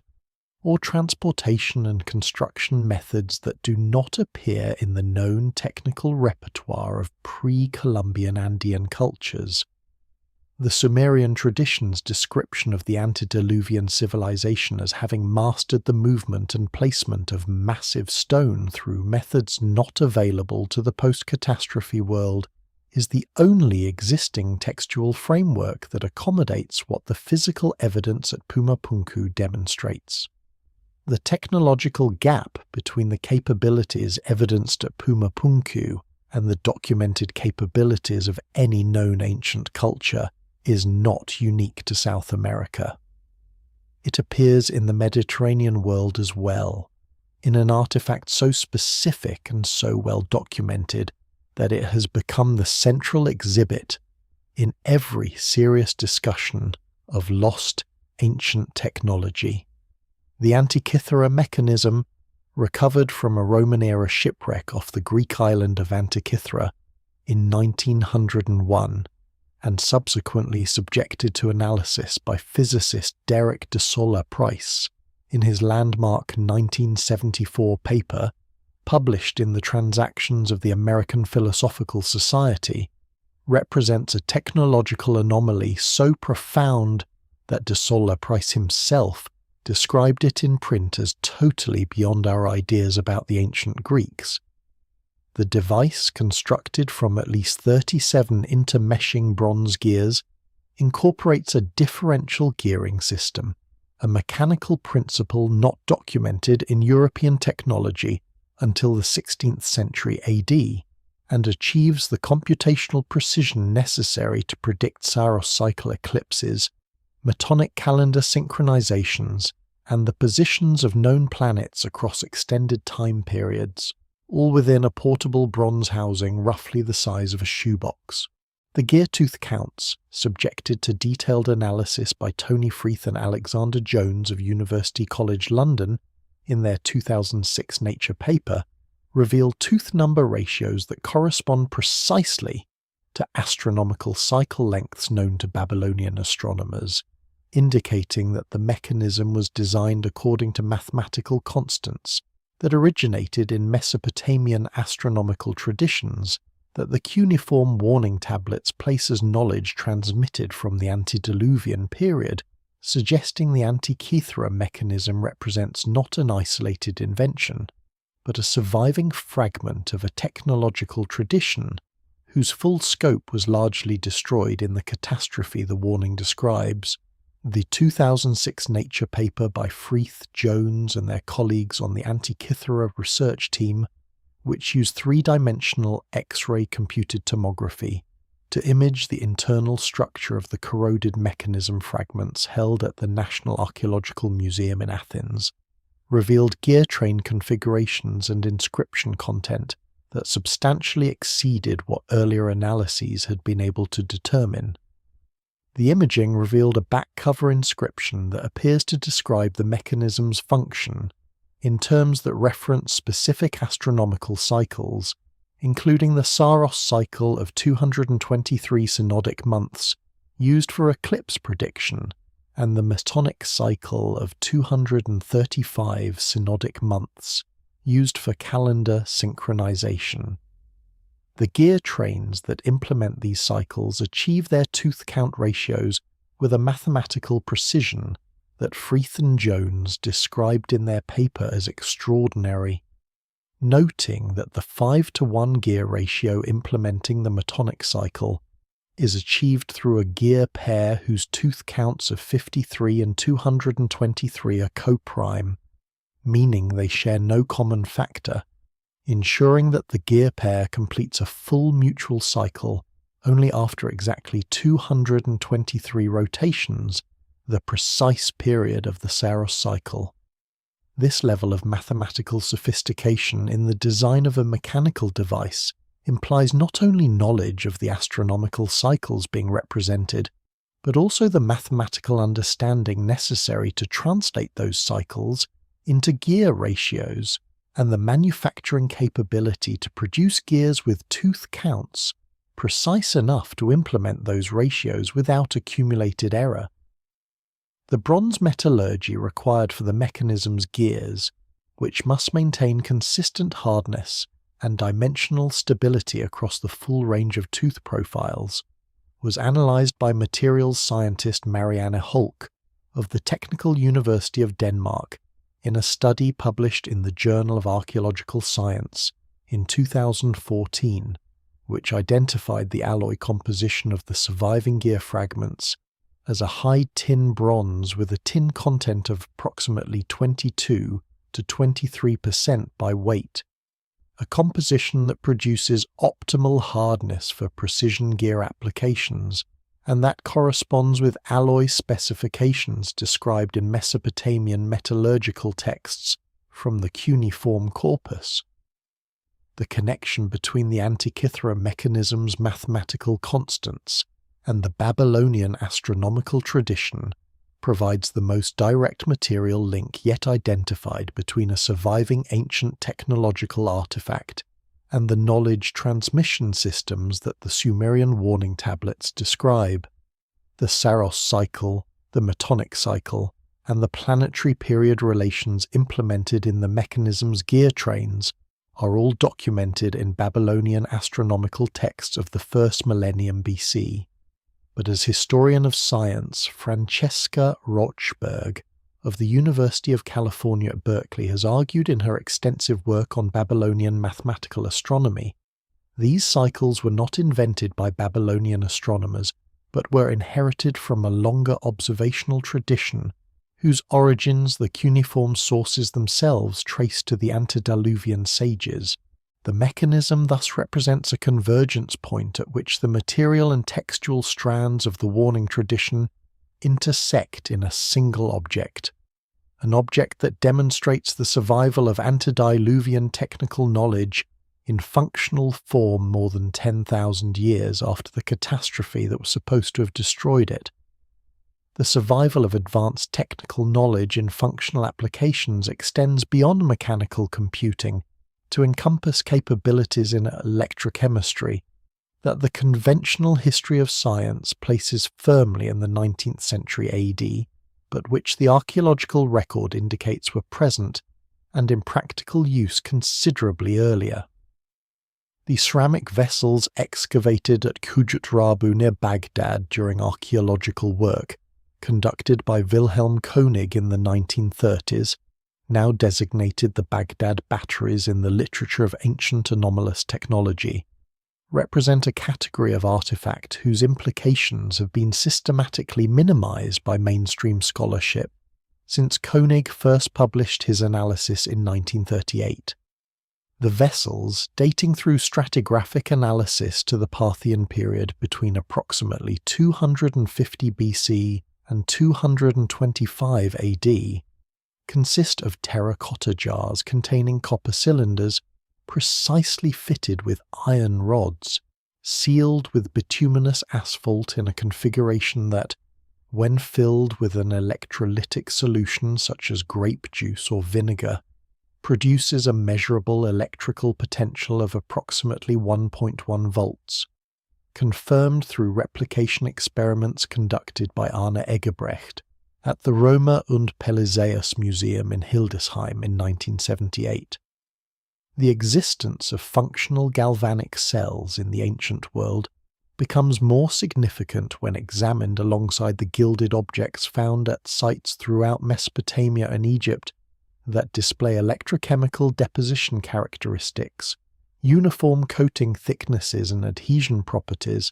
that mechanical gilding techniques cannot replicate, and alongside the cuneiform tablets that describe specific metallurgical processes attributed to antediluvian knowledge sources as being essential to maintaining the divine objects used in celestial communication protocols. Egebrecht's replication experiments, conducted as part of the preparation for the 1978 exhibition Alltagsleben im Altertum at the Römer und Pelisäus Museum, produced consistent electroplating results using the Baghdad battery configuration with electrolyte solutions available in the ancient world. The silver-plated copper objects that Egebrecht produced using this method displayed coating characteristics that matched those observed on ancient Near Eastern artifacts in museum collections, including the uniform thickness distribution that is diagnostic of electrochemical rather than mechanical deposition. Subsequent analysis of ancient gilded artifacts from Mesopotamian and Egyptian sites by conservation scientist Lambertus van Zelst of the Smithsonian Institution, published in the journal Archaeometry in 1984, identified electrochemical deposition signatures in a subset of gilded objects from sites where gold concentration sufficient for mechanical gilding by fire gilding or mercury amalgam methods would not have been economically practical, suggesting that electrochemical gilding was the technique actually employed and that the knowledge required for it was available to ancient craftsmen whose access to this knowledge is not accounted for by any conventional history of electrical science. The cuneiform tablets that describe the celestial communication devices maintained in Mesopotamian temple complexes include specifications for surface treatments of metallic components that correspond with the electrochemical processes the Baghdad battery configuration would enable. Tablet VAT 18,934 from the Vorderasiatisches Museum, examined by Assyriologist Erika Reiner in the context of her work on Babylonian ritual texts, contains instructions for the preparation of what the text designates as the shining surface of the speaking stone, a phrase that Reiner noted in her commentary was associated in other texts with objects used in divine communication ceremonies.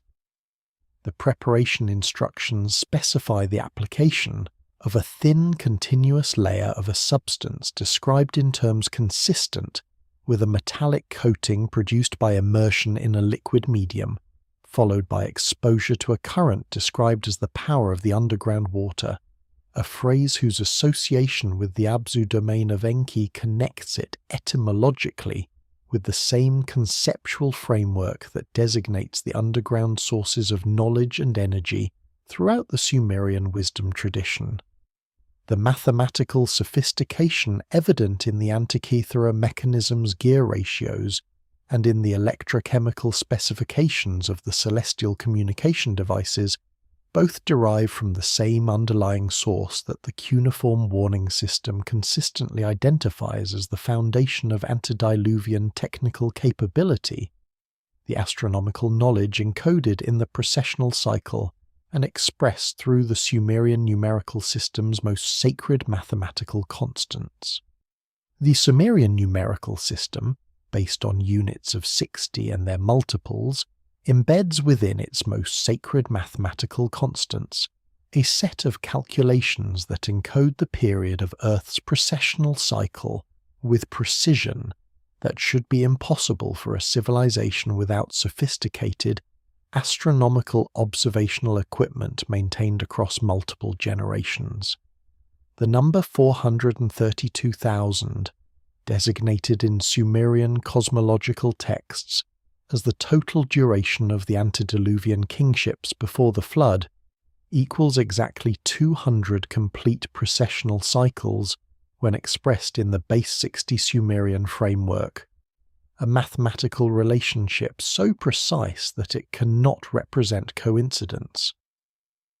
The same number appears in Hindu cosmological texts as the duration of the Kali Yuga, in Norse mythology as the number of warriors in Odin's hall multiplied by the number of doors, and in the dimensions of the Great Pyramid of Giza as encoded by researcher John Michiel in his analysis published in 1969. The cross-cultural appearance of this specific number in astronomical contexts, spanning civilizations that had no documented contact, represents one of the most compelling pieces of evidence for the transmission of a single, mathematically sophisticated warning system across the catastrophe boundary, a warning that encoded its own timing mechanism in numbers too precise to be forgotten, even if their original meaning was obscured. The presence of 432,000 in the Hindu Kali Yuga calculation is particularly significant, because it appears not as an isolated figure but as part of a nested mathematical system whose internal consistency demonstrates that its creators understood the precessional cycle as a fundamental unit of cosmic time. The Vishnu Purana, one of the 18 major Puranas of the Hindu scriptural tradition, and dated by textual scholars to its earliest compositional layers in the first millennium BC, though clearly drawing on much older oral sources, specifies the Kali Yuga as lasting 432,000 years. The preceding Dvapara Yuga lasts 864,000 years, twice the base figure. The Treta Yuga lasts 1,296,000 years, 3 times the base figure, and the Satya Yuga lasts 1,728,000 years, 4 times the base figure. The total of all 4 yugas is 4,320,000 years, exactly 10 times the fundamental unit, and this total is designated a Mahayuga. 1,000 Mahayugas constitute a Kalpa, or Day of Brahma, producing a figure of 4,320,000,000 years that represents a single cycle of cosmic creation and destruction. The mathematical relationships within this system, the 4:3 to 2:1 ratio of the 4 yuga durations, encode harmonic proportions that appear throughout the Sumerian base 60 mathematical system and in the gear ratios of the Antikythera mechanism, connecting the Hindu cosmological framework not to independent religious speculation, but to the same astronomical knowledge tradition that produced the Babylonian astronomical constants and the numerical encoding of the Sumerian king list. The figure of 432,000 appears in Norse mythology in the description of Valhalla, Odin's hall, which the Grimnismal specifies as having 540 doors, through each of which 800 warriors will march at the time of Ragnarok, a calculation that produces 432,000 warriors, a figure whose astronomical significance was identified by mythologist Giorgio de Santillana of the Massachusetts Institute of Technology and historian of science Herta von Deschend in their landmark 1969 work, Hamlet's Mill, published by Gambit Books. De Santillana and von Deschend demonstrated that this figure and related numerical constants appearing in mythological traditions worldwide could only be explained as encodings of precessional astronomy, preserved within narrative frameworks that would ensure their survival through cultural disruptions that would destroy more explicitly technical documents. The Great Pyramid of Giza encodes the same number through a different medium, one carved in limestone on a scale so large that it was intended to outlast every other human construction on the planet. The ratio of the pyramid's base perimeter to its height, when multiplied by 43,200, produces the polar circumference of the Earth to within a margin of error of less than 0.2%, a calculation that requires knowledge of both the Earth's precise dimensions and the precessional cycle's exact duration, knowledge that the conventional timeline of human scientific development does not attribute to any civilization at the time the pyramid was built. The number 43,200 is 1/10 of 432,000, and its presence as the scalar linking the pyramid's proportions to the Earth's circumference constitutes a mathematical signature identifying the pyramid's designers as participants in the same warning system tradition that encoded the precessional cycle into the Sumerian king list, the Hindu Puranas, and the Norse mythological corpus. The warning was never in any single text or any single monument. It was distributed across every durable medium available to the civilization that created it, ensuring that even if the majority of the encodings were destroyed, enough would survive for a sufficiently mathematically sophisticated successor civilization to reconstruct the complete system from the fragments that remained. The recognition that a single mathematical constant, 432,000, appears with identical astronomical significance across Sumerian, Hindu, Norse, and Egyptian traditions, separated by thousands of kilometers and cultural boundaries that were impermeable in the ancient world, establishes the framework for understanding the Great Pyramid of Giza not as an isolated architectural achievement, but as the most physically permanent node in a distributed warning system. The pyramid's encoding of the precessional cycle in its dimensional ratios is the aspect of its astronomical content that has received the widest scholarly attention, but it represents only the outermost layer of a multi-level information structure whose deeper layers were designed to become accessible only to civilizations that had independently redeveloped the astronomical knowledge necessary to decode them. The Great Pyramid at Giza, constructed to specifications that engineer Robert Bauval calculated in his 1993 publication, to encode the position of Orion's belt as it appeared in approximately 10,500 BC through the phenomenon of precessional drift, represents either a remarkable coincidence in architectural design or the most ambitious physical encoding of astronomical warning information in human history. The structure's base perimeter of 921.45 meters, when divided by its original height of 146.59 meters and multiplied by 43,200, produces Earth's polar circumference to within a margin of error of less than 0.2%, a precision that requires knowledge of both the planet's exact dimensions and the precessional cycle's precise duration. The internal shaft systems, analysed by Robert Bauval and Adrian Gilbert in their extensive study of the Giza complex, point with precision to stellar positions that correspond not to the epoch of the pyramid's conventional construction date of approximately 2500 BC, but to configurations visible in approximately 10,500 BC, suggesting the structure was designed to encode astronomical data from a previous precessional age, preserving the astronomical signature of the catastrophe period within an architectural monument specifically selected for its permanence.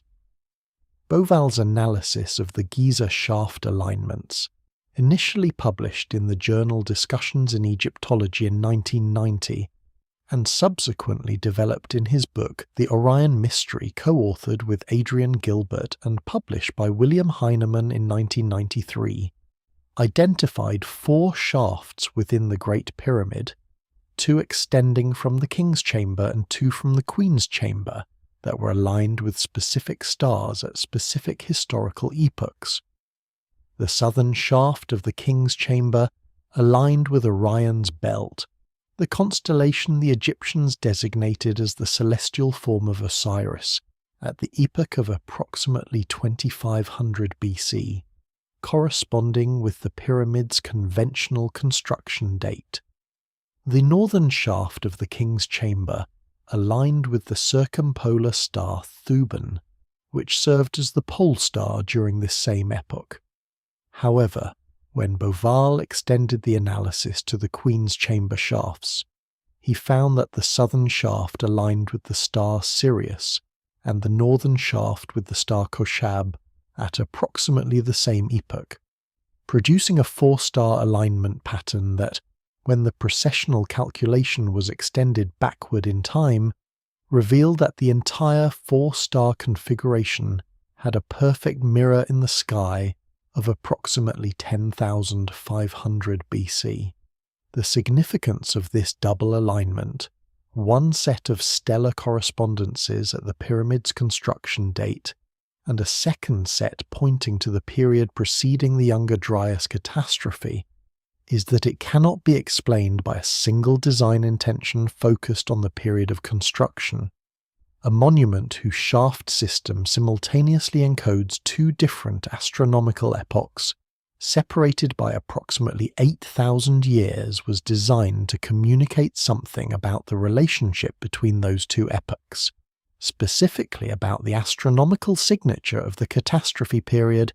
and its relationship to the astronomical conditions of the construction period. Boval's further observation, developed in his later work with Graham Hancock in Keeper of Genesis, published in 1996,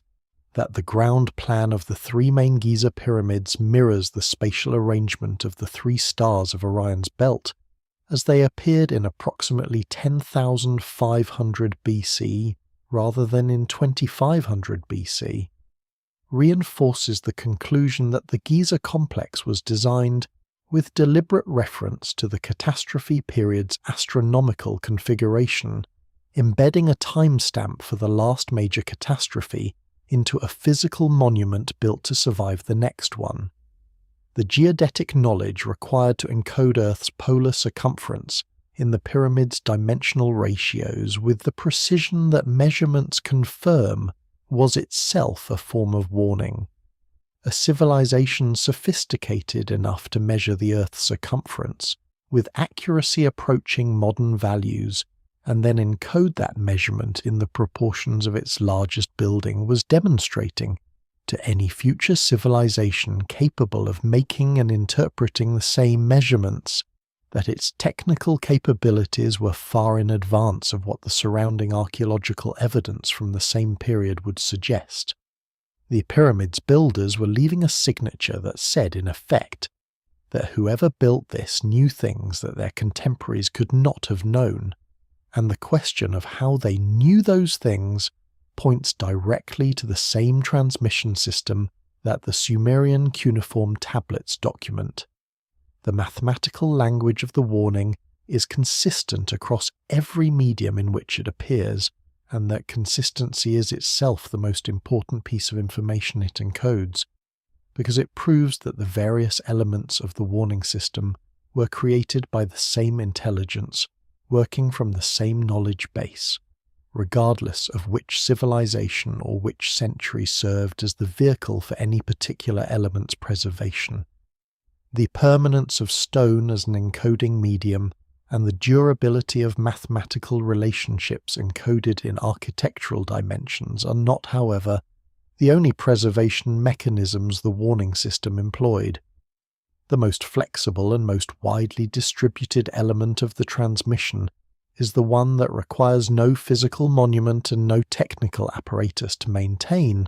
the linguistic layer of the warning, embedded in the vocabulary of human languages with the stability that has carried specific conceptual content across cultural transformations that would have obliterated less deeply rooted information. The comparative linguistic analysis of ancient Near Eastern languages reveals a category of terminology that persists with unusual stability across radical grammatical and cultural transformations spanning thousands of years, a category that consists specifically of words associated with divine warning, catastrophic flood, celestial observers, and preserved knowledge. The Sumerian term Lil, designating a breath-like spirit associated with warning communications, evolves into the Akkadian Atemu, while maintaining its core semantic association with messages from non-human sources of knowledge. The Sumerian Abzu, designating the freshwater ocean beneath the earth and the domain of the knowledge keeper Enki,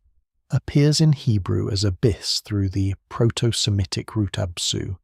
and the specific association with preserved pre-catastrophe knowledge that the Sumerian term carries persists in the Hebrew usage in ways that conventional etymology does not adequately explain. Linguist Samuel Kramer, in his 1956 work on Sumerian mythology, noted that a cluster of approximately 40 Sumerian root words associated specifically with flood warning, knowledge preservation, and celestial intervention passed into Akkadian, Aramaic, and eventually Hebrew, with their core meanings intact in ways that suggest not the normal process of linguistic borrowing, but the deliberate preservation of specific terminology, because the concepts it encoded were considered too important to allow semantic drift to obscure.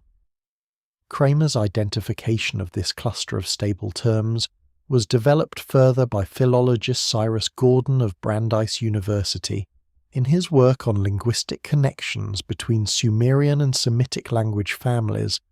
published across multiple studies in the Journal of Near Eastern Studies during the 1960s and 70s. Gordon identified the same cluster of stable terms that Kramer had noted and added to its documentation through comparison with cognate forms in Ugaritic, Phoenician, and the South Semitic languages of the Arabian Peninsula. What Gordon found was that the semantic stability of these terms exceeded what comparative linguistics would predict, based on the normal rate of meaning drift in related languages. Terms that should have shifted in meaning across 2,000 years of linguistic evolution had instead maintained their core associations, and the consistent element in their semantic core was always the same cluster of concepts: warning, flood, celestial beings, and preserved knowledge. The Sumerian term, designating sky or heaven in its basic sense, enters Akkadian as Anu, and maintains its astronomical reference intact, but the compound term Anunnaki, which the Sumerian texts use as the collective designation for the celestial beings who established human civilization, passes into Akkadian as Anunnaku, and into later Semitic traditions with both its phonological form and its associated semantic content preserved across millennia. The linguistic analysis of this term's transmission through the language families of the ancient Near East, conducted by Assyriologist Wolfram von Soden in his monumental Akkadisches Handwörterbuch, published between 1959 and 1981, confirms that the term maintained consistent reference to a specific category of beings associated with celestial origin, civilization-founding activities, and antediluvian chronology throughout its transmission history. Von Soden noted in his entry for the term that its semantic stability across languages and centuries was unusual, and that no analogous degree of stability could be identified for terms with comparable mythological associations in other language families, suggesting that the preservation of this term's meaning was actively maintained rather than passively inherited. The active maintenance of specific terminology across linguistic boundaries implies institutional mechanisms dedicated to that maintenance, and the most dramatic physical evidence for such mechanisms predates the earliest known cities by more than 4,000 years. The site designated Gobeklitepe, located on the Taurus mountain range in southeastern Turkey approximately 15 kilometers northeast of Sanliurfa, was excavated beginning in 1994 under the direction of Klaus Schmidt of the German Archaeological Institute, and the results of that excavation have continued to generate controversy within mainstream archaeology, because they indicate the existence of monumental construction capabilities, organized institutional labor, and sophisticated astronomical knowledge at a date of approximately 9,600 BC, predating the oldest previously known temples and urban centers by more than 6,000 years. The T-shaped limestone pillars at the site, some reaching heights of 5.5 meters and estimated weights of up to 60 metric tons, display carved reliefs of animals, anthropomorphic figures, and abstract symbols that archaeoastronomer Giulio Magli of the Politecnico di Milano argued in a 2013 paper in the Cambridge Archaeological Journal align with specific stellar positions corresponding to approximately 10,900 BC, a date that falls within the Younger Dryas impact event period. Schmidt himself, before his death in 2014, concluded from the site's evidence of deliberate burial around 8000 BC that Gobeklitepe was intentionally covered to preserve it, a decision that represents extraordinary institutional planning and suggests the site was understood by its contemporaries not as an abandoned structure, but as a repository worth concealing for future discovery. Precisely the behavior predicted by a warning system designed for civilizational continuity across catastrophe events. The deliberate burial of Gobeklitepe represents one of the most significant intentional acts in the archaeological record because it transforms the site from a monument to a time capsule. Schmidt's excavations documented the burial in detail sufficient to demonstrate that it was systematic and purposeful, rather than gradual or incidental. The backfill material that covers the site's enclosures to depths of several meters consists of clean soil, stone debris, and small animal bones that show no evidence of the cultural stratigraphy that would accumulate through normal occupation. This composition is characteristic of intentionally imported fill material rather than the gradual accumulation of debris from continued site use, indicating that a significant organized effort was mounted specifically to bury the structures rather than simply to abandon them. The entities that directed this burial effort understood something about the site's significance that required its preservation beneath the ground, and the astronomical alignments that Magli identified in the placement of the pillar reliefs provide the most plausible explanation for what that significance was. Magli's analysis, published in the Cambridge Archaeological Journal in 2013 under the title Archaeoastronomy, and the Gobeklitepe enclosures, identified a systematic correlation between the orientations of 4 excavated enclosures at the site and the rising positions of specific bright stars during the period from approximately 10,900 BC to 8,000 BC. The specific stars whose rising positions correlate with the enclosure orientations include Deneb, the brightest star in the constellation Cygnus, and a configuration of stars that Magli identified as possibly associated with the approach of a cosmic impactor during the Younger Dryas period, a hypothesis that aligns with the impact hypothesis for the Younger Dryas boundary event, and that positions Gobeklitepe as a site built specifically to mark and memorialize the astronomical circumstances of the catastrophe. If this interpretation is correct, the deliberate burial of the site around 8000 BC represents not an abandonment, but a sealing, the closure of a memorial archive at a time when the civilization responsible for maintaining it was transitioning into the social and agricultural structures of the Neolithic period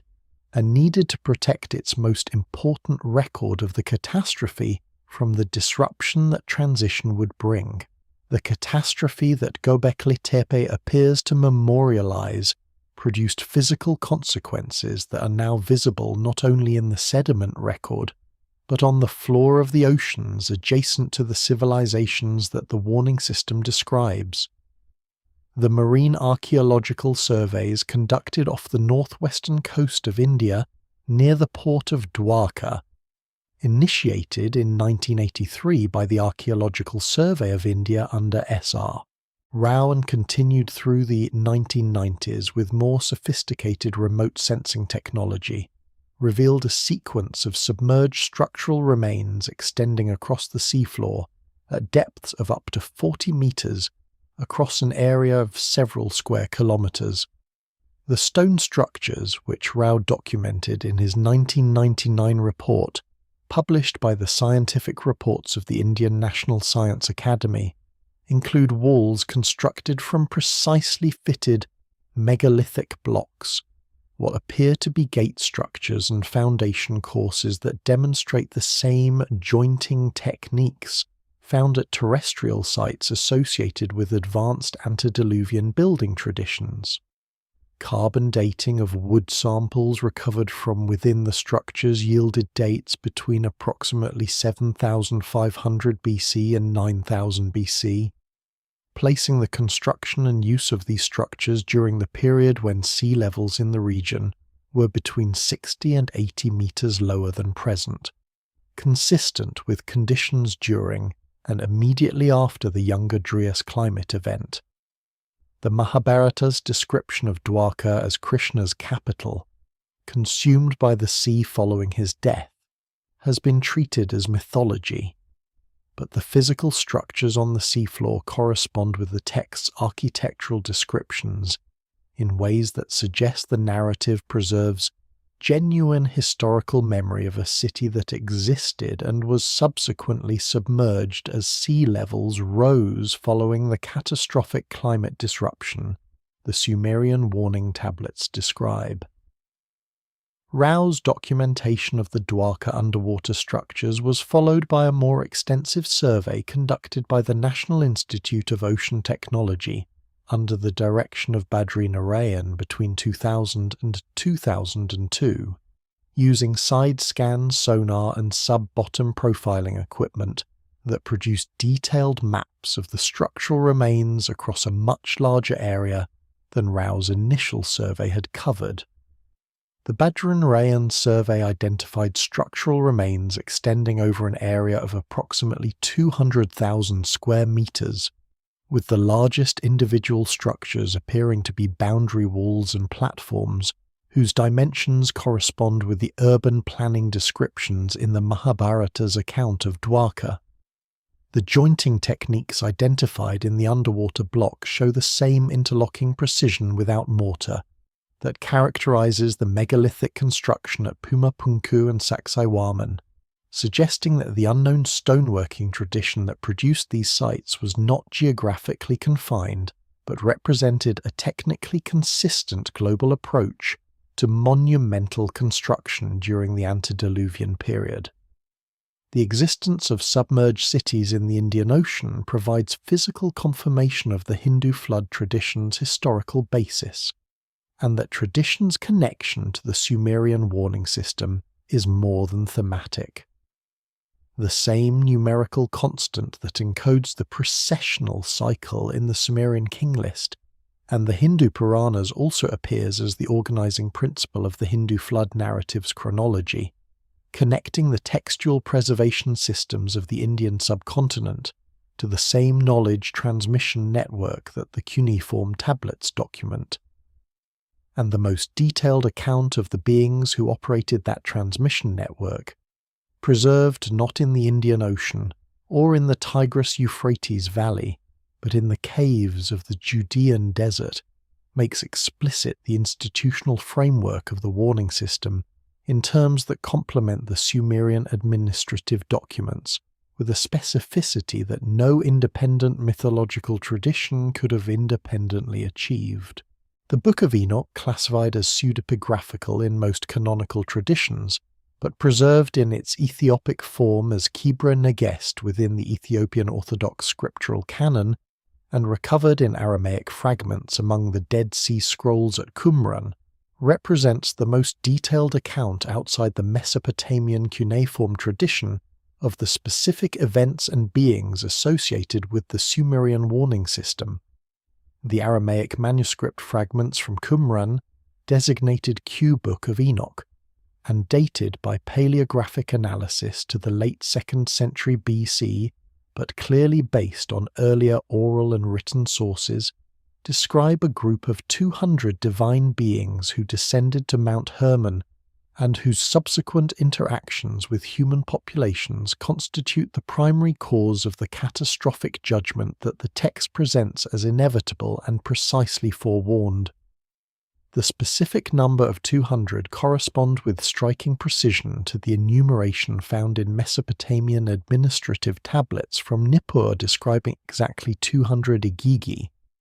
the lesser divine functionaries who served under the primary Anunnaki leadership, and the revolt of this group described in the Enochic tradition mirrors, in specific operational details, the rebellion narrative preserved in the Mesopotamian Atrahasis epic, published by Wilfrid Lambert and Alan Millard in 1969 as the first complete scholarly edition. The parallel extends beyond thematic similarity to encompass specific technical details about forbidden knowledge transmission that position the Enochic text not as an independent mythological development, but as a Western Semitic preservation of the same warning tradition encoded in the Sumerian tablets. The correspondence between the Enochic account and the Mesopotamian sources at the level of specific operational detail is most clearly demonstrated through comparison of the knowledge transmission lists in both traditions. 1 Enoch chapters 6 through 8 enumerate the specific domains of knowledge taught to humans by the rebellious Watchers, and this enumeration corresponds with the domain assignments of the Mesopotamian Igigi and Abgalu traditions in ways that identify them as different cultural encodings of the same institutional record. The Watcher Azazel, described in 1 Enoch chapter 8 as teaching men to make swords, knives, shields and coats of mail, and teaching women the arts of cosmetics and precious stonework, corresponds in domain and in the transgressive character of the transmission to the Mesopotamian accounts of metallurgical knowledge being transmitted to humans outside the authorized protocols of the Abgalu system. The Watcher Barakel, credited with teaching the observation of lightning and meteorological phenomena, corresponds to the Mesopotamian domain of the third Abgalu, associated with the measurement of heaven and earth. The Watcher Kokabel, credited with astronomical knowledge transmission, corresponds to the fifth Abgalu's domain of celestial calculation. The one-to-one correspondence across all enumerated knowledge categories between a text preserved in the Ethiopic highlands and text preserved on clay tablets in the ruins of Mesopotamian cities cannot be explained by cultural borrowing alone. It requires a common source of institutional information that both traditions independently preserved. The institutional framework that maintained this common source of information across the catastrophe boundary and transmitted it into both the Mesopotamian Cuneiform tradition and the Hebrew Enochic tradition operated through mechanisms that were not limited to textual preservation. The most durable elements of the warning system were embedded in the architectural traditions of the civilizations that inherited them, encoded in the proportional systems, construction techniques, and site orientations of sacred buildings designed to function simultaneously as temples, observatories, and physical archives. The evidence for this architectural preservation system is most explicit in a corpus of inscriptions that Egyptian priests of the Ptolemaic period carved into the walls of a temple at Edfu in Upper Egypt. Inscriptions that describe their own architectural tradition, not as an original creation but as a faithful reproduction of plans that had survived a catastrophic destruction of the original civilization from which those plans derived. The Edfu building texts, a series of inscriptions carved into the walls of the Ptolemaic temple at Edfu in Upper Egypt, and documented in exhaustive detail by Egyptologist E. Raymond in her 1969 study published by Manchester University Press, described the reconstruction of sacred sites according to plans preserved from what the texts designate as the time of the primeval ones, divine beings who established Egyptian civilization following a great catastrophe that destroyed a previous world. The texts speak explicitly of the followers of Horus who carried the specifications for temple construction from the destroyed primeval world, preserving them through the catastrophic period for transmission to the civilization that would emerge afterward, and they describe specific underground repositories where these plans were maintained in what the Edfu texts call the sacred mounds, locations where the original knowledge was kept sealed against the flood and the darkness. Egyptologist John Anthony West, working alongside geologist Robert Schoch of Boston University, demonstrated in research published in the early 1990s and subsequently supported by additional geological analysis that the water erosion patterns visible on the body of the Great Sphinx indicate exposure to sustained, heavy rainfall of a kind that has not occurred in the Egyptian climate since approximately 7000 BC at the earliest, placing the construction of at least portions of the Giza complex within the pre-catastrophe period that the Edfu building texts describe as the era whose knowledge the mystery school traditions were established specifically to preserve. Schoch's geological analysis of the Sphinx enclosure, first presented at the annual meeting of the Geological Society of America in 1991 and published subsequently in the KMT Journal of Ancient Egypt and in the journal Chronology and Catastrophism Review,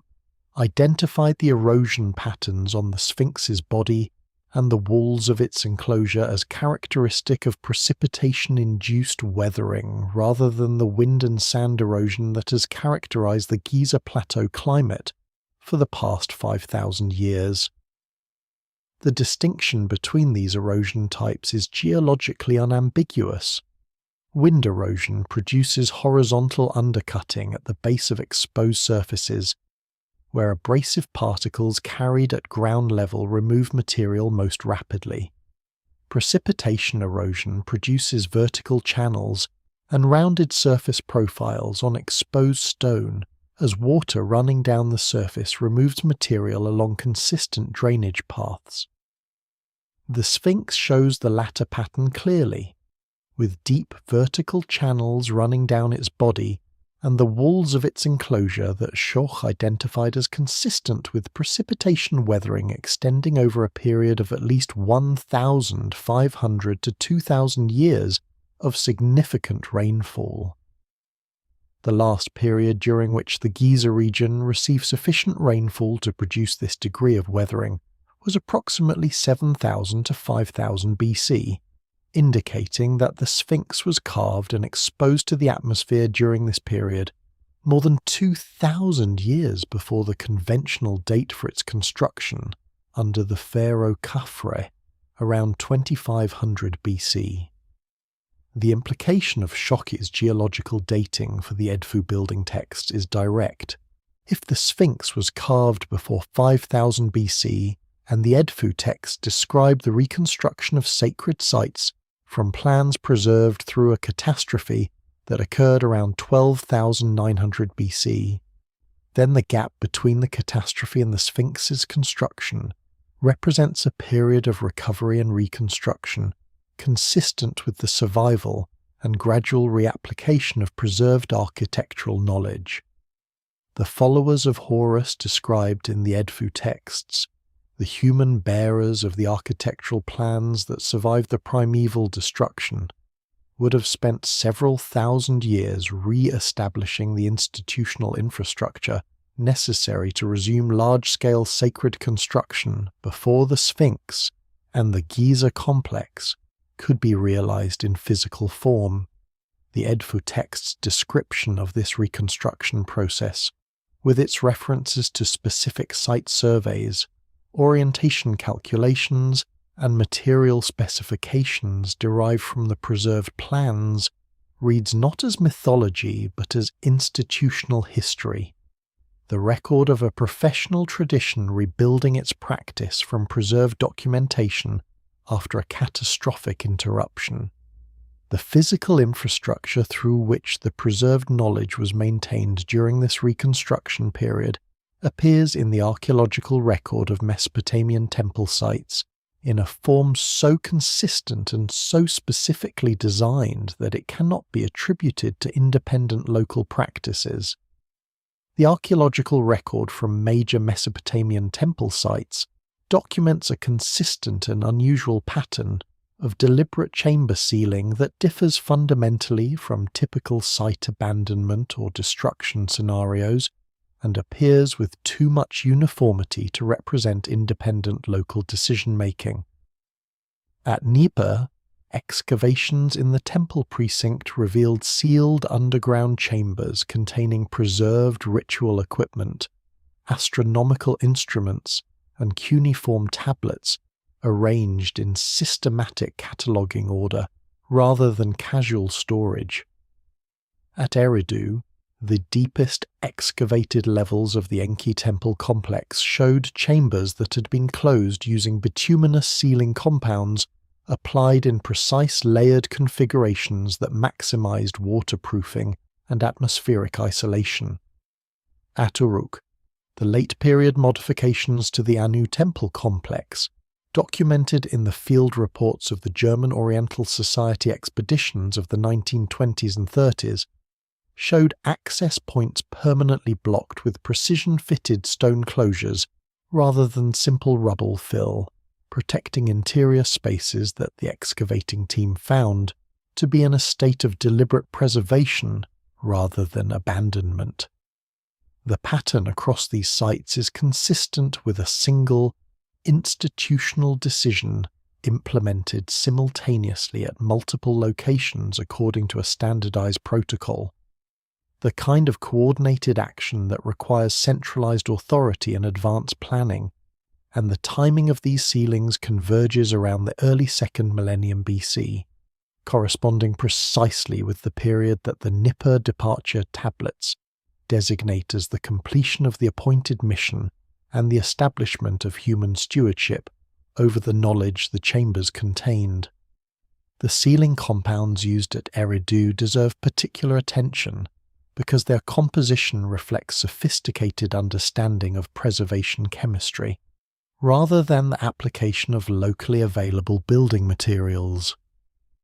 The bituminous compounds identified in the sealed chambers at Eridu were analysed by geochemist John Connon of Elf Aquitaine during fieldwork in the 1990s, and his compositional analysis, published in the journal Organic Geochemistry in 1999,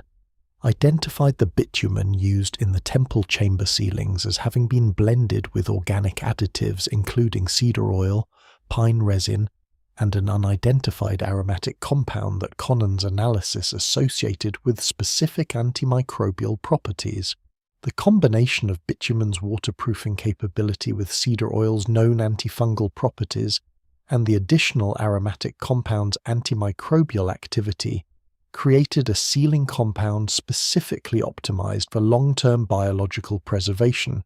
protecting the organic materials in the chambers from the microbial degradation that would normally destroy papyrus, wood, and leather across centuries of burial. This level of chemical sophistication in the preparation of a preservation compound is not the result of trial and error by local craftsmen. It is the application of specific knowledge about the long-term behavior of biological materials under burial conditions, knowledge that implies systematic study of preservation chemistry over extended time periods. The astronomical instruments found in the sealed chambers at Nippur, documented in the University of Pennsylvania expedition reports published by Hermann Hilprecht between 1904 and 1908, included bronze devices with graduated scales and sighting mechanisms whose function the excavators could not identify in the context of early 20th century knowledge about ancient technology. Subsequent analysis of these instruments by historian of science Otto Neugebauer, who examined the Nippur collection during his research on Mesopotamian mathematical astronomy in the 1940s and 50s, identified the graduated scales on several instruments as corresponding to the angular divisions used in Babylonian astronomical calculations for determining stellar positions and tracking planetary motions. The precision of these instruments, whose graduated scales were divided into units that Neugebauer estimated represented angular measurements of approximately 1/3 of 1 degree, exceeded what was necessary for the calendar regulation and agricultural planning that conventional archaeology attributes to ancient Mesopotamian astronomy. Instruments capable of measuring stellar positions to fractions of a degree are instruments designed for a more precise purpose, and the most likely purpose, given the context in which they were found, and the astronomical knowledge encoded in the cuneiform tablets alongside which they were preserved, is the monitoring of the precessional cycle and the long-term tracking of the stellar configurations that mark the timing parameters of the catastrophe cycle the warning system encodes. The human beings responsible for operating these instruments, maintaining the sealed chambers, and transmitting the warning system's content across generations were not ordinary temple personnel. The cuneiform record identifies them as members of specific lineages whose qualification for this role derived in part from biological characteristics that distinguished them from the general population, and the mathematical pattern of the king list's post-flood reign. Lengths encodes the documentation of those characteristics across time in a way that Neugebauer's analysis of Mesopotamian mathematics inadvertently illuminated. The Sumerian king list division between antediluvian rulers, credited with lifespans of tens of thousands of years, and post-flood rulers whose lifespans decline progressively toward normal human parameters, has been universally interpreted by conventional scholarship as mythological embellishment. But the pattern of decline itself contains mathematical regularities that resist this interpretation. Analyzed by historian of mathematics Otto Neugebauer in his comprehensive study of Mesopotamian mathematical texts, published in 1955, the post-flood reign lengths in the king list follow a geometric reduction curve that Neugebauer noted was precisely the kind of sequence that would result if the text were documenting the dilution of a specific biological trait across successive generations of hybridization rather than recording arbitrary legendary reigns. The text CBS 13294 from the University of Pennsylvania collection, described earlier in this investigation as containing bloodline selection protocols, documents a systematic evaluation process for identifying individuals carrying what it designates as the seed of the Watchers within specific lineages, using terminology that overlaps with the Enochic tradition's description of Nephilim heritage and with the Egyptian medical texts that describe distinct physiological characteristics associated with royal bloodlines connected to the divine instructors of the pre-dynastic period. The genetic research of the 21st century has begun to provide independent evidence relevant to these textual claims, with paleogenomic studies of ancient Mesopotamian elite burials identifying outlier genetic profiles that deviate from regional population norms in ways that require explanation. The paleogenomic evidence relevant to these textual claims derives from a research program that was not designed to test hypotheses about Anunnaki hybridization, but has produced data that intersects with those hypotheses in ways that require acknowledgement. A study published in Science in 2017 by Wolfgang Haak of the Max Planck Institute for Evolutionary Anthropology and a team of 66 co-authors analyzing the genomes of approximately 3,000 ancient individuals from across Eurasia, identified a pattern of genetic discontinuity in the Near Eastern archaeological record during the late Neolithic and early Bronze Age periods that the study's authors attributed to migration events, but that the timing of the discontinuity centered on the period between approximately 5000 and 3000 BC correlates with the establishment of the first Sumerian urban centers and the earliest textual references to the Abgalu sages. The genetic profiles of elite individuals buried in contexts associated with early Sumerian administrative centers show a statistically significant deviation from the contemporaneous regional population baseline, with elevated frequencies of genetic variants associated with enhanced cognitive processing speed, extended cellular repair mechanisms, and neurological connectivity patterns that modern genomics associates with exceptional intellectual capability. The deviation is not large enough to constitute evidence of a fundamentally different species, but it is consistent enough across multiple independent burial contexts to indicate that the individuals occupying the highest administrative positions in early Sumerian civilization were not drawn randomly from the population, but were selected according to criteria that had a measurable genetic component, precisely the selection program that tablet CBS 13294 describes. The bloodlines that carried these genetic characteristics, and the institutional systems that maintained them across generations, were ultimately responsible for the preservation of the astronomical knowledge that constitutes the most technically sophisticated element of the warning system, the precisely calculated return cycle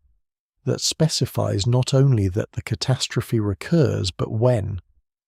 The 3,600-year cycle that appears repeatedly in Mesopotamian astronomical and prophetic texts, associated with the orbital period of a designated celestial body the Sumerians called the Planet of Crossing, receives mathematical treatment in multiple cuneiform sources of sufficient precision to constitute a genuine astronomical claim rather than a mythological approximation. The Venus tablets of Amisaduqa, published in their definitive scholarly edition by Erica Reiner and David Pingree in 1975 as part of the Babylonian Planetary Omen series, demonstrate that Babylonian astronomers of the 2nd millennium BC possessed computational methods for planetary position calculation of an accuracy that astronomer Asger Abor of Yale University, in his analysis published in the journal Centaurus, described as comparable to modern ephemeris precision, yet derived from observational records and mathematical techniques whose origins are not accounted for by any known developmental sequence within Mesopotamian civilization. The prophetic texts that describe return windows for the divine intelligences who transmitted the original warning system use these same astronomical calculation methods to identify specific periods when return would be both possible and necessary, framed as crisis thresholds when human civilization's survival would require external intervention and the convergence of multiple independent ancient calendar systems. Identifying the early 21st century as such a threshold period represents either the most remarkable coincidence in the history of comparative chronology, or evidence that the warning system was designed with sufficient mathematical precision to remain valid across multiple civilizational cycles. Abo's analysis, published in the journal Centaurus in 1958, under the title On Babylonian Planetary Theories, demonstrated that the computational methods used in the Venus tablets and in the later Babylonian astronomical corpus designated System A and System B achieved predictive accuracy for planetary positions that required understanding of the synodic period relationships between planets, the anomalistic periods of lunar motion, and the mathematical techniques for interpolating between observed positions to produce continuous position functions. The specific mathematical tool that Babylonian astronomers used for this interpolation, the so-called zigzag function that models periodic variation in planetary velocity, was identified by Abo as mathematically equivalent to a first-order Fourier approximation,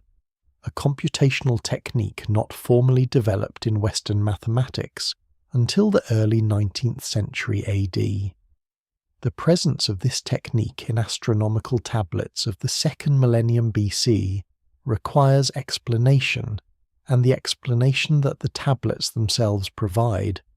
transmission from the Antediluvian period through the Abgalliu institutions, is the only one that accounts for both the technique's presence and its absence from any known developmental sequence within Babylonian mathematics.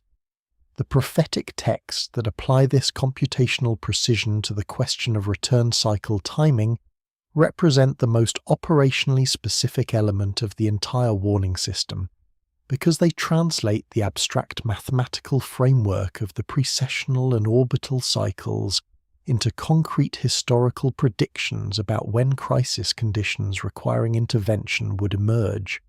Tablet CBS 29847 from the University of Pennsylvania collection, examined by Kramer in his work on Sumerian literary texts, and more completely analysed by Assyriologist William Hallow of Yale University in his study of Sumerian prophetic literature published in the Journal of Biblical Literature in 1966, identifies specific astronomical configurations associated with return windows, including a planetary alignment that Hallow's astronomical analysis places in the vicinity of the early 21st century AD, when the calculation is extended forward from the tablet's reference epoch. The tablet specifies that these windows are identified not by a single astronomical event, but by the convergence of multiple independent cycles, the precessional position of the equinoctial point, the orbital phase of the designated return body, and specific solar activity indicators that the text describes in terms that correspond with what modern solar physics designates as grand solar minimum conditions. The convergence of evidence assembled throughout this investigation, from the clay tablets of Nippur to the sealed chambers of Eridu, from the astronomical precision of the Mul-Apin compendium to the geological confirmation of the younger Dryas boundary stratum, points toward a conclusion that conventional archaeology has been institutionally resistant to examine. The Sumerian warning was not a religious metaphor. It was not mythological embellishment. It was a systematically encoded, mathematically precise, cross-culturally distributed technical document created by a civilization sophisticated enough to anticipate its own destruction and deliberate enough to engineer the survival of its most critical knowledge across that destruction. The specific thresholds the warning describes for triggering return intervention, the environmental indicators, the technological risk parameters, the social breakdown criteria documented in Tablet BM 78934, correspond with a specificity that demands serious examination to conditions that are measurable and measurably present in the world of the early 21st century. The Hopi elders who describe the appearance of the blue star Kachina, the Hindu calculations that place the current era within the final phase of the Kali Yuga, the Mayan long count conclusion that fell on the 21st of December 2012, not as an ending but as a transition marker, and the Mesopotamian prophetic cycles calculated in tablets that predate these other traditions by 2,000 years, all identify the same temporal window, and the evidence examined in this investigation suggests that the Sumerians who carved that warning into imperishable clay knew, with a precision we're only beginning to appreciate, exactly what they were doing and exactly when it would matter. The environmental thresholds documented in the warning system's most operationally specific texts are not expressed in terms that require translation into modern concepts. They are expressed in terms of directly measurable physical conditions whose current status can be assessed against the specified threshold values using the monitoring capabilities that 21st century science has developed. Tablet BM 78,934 describes a crisis threshold defined by the simultaneous presence of atmospheric heating beyond natural cyclical ranges, the acidification of the great waters, the disappearance of species at rates exceeding the natural background, and the development by human civilization of what the text designates as fire that cannot be put out once it begins, a phrase that Assyriologist Stephanie Daly of Oxford University, in her commentary on Mesopotamian apocalyptic literature published in 2002, cautiously noted could represent either a metaphorical description of uncontrollable warfare or a technically specific reference to self-sustaining chain reaction processes. Every one of these conditions is currently measurable, every one of them is currently present. The question the warning system was designed to force upon whatever civilization encountered it at this threshold is not whether to take the warning seriously, but whether it has retained enough of the wisdom the warning system was simultaneously transmitting to do anything useful with the knowledge of what is coming. The clay tablets of Nippur were not written for the Sumerians, they were written for us. The civilization that fired them at temperatures that would destroy every other archive, that encoded their content in mathematical relationships distributed across multiple languages and monuments on multiple continents, that buried those monuments to protect them from the intermediate catastrophes that would punctuate the interval between the original warning and its eventual reader, was a civilization that understood with extraordinary clarity both the nature of the danger and the nature of the solution. The warning was not that catastrophe is inevitable and unpreventable. The warning was that catastrophe follows from specific choices, that those choices can be identified in advance, and that civilizations which recognize them in time have the option of a different outcome. The entire apparatus of the Sumerian warning system, from the fired clay of the tablets to the processional mathematics of the king list, to the sealed chambers of the temple archives, to the deliberate burial of Gobeklitepe, was constructed around the proposition that a future civilization sufficiently sophisticated to decode the warning would also be sufficiently sophisticated to act on it. Whether that proposition proves correct in the case of the civilization that is currently reading it remains the one question that the ancient warning system, for all its mathematical precision and all its institutional sophistication, could not itself answer. The evidence assembled across this investigation does not merely challenge the conventional timeline of human development. It dismantles the foundational assumption upon which that timeline rests. The assumption that we are the first civilization to have reached the threshold of technological capability at which our choices carry planetary consequences. The Cuneiform tablets of Nippur, the mathematical architecture of the king list, the sealed chambers of Eridu, the deliberate burial of Gobeklitepe, the submerged cities of the Indian Ocean, the younger Dryas boundary stratum's chemical signature of cosmic catastrophe, the processional constants encoded identically in Sumerian, Hindu, Norse and Egyptian traditions,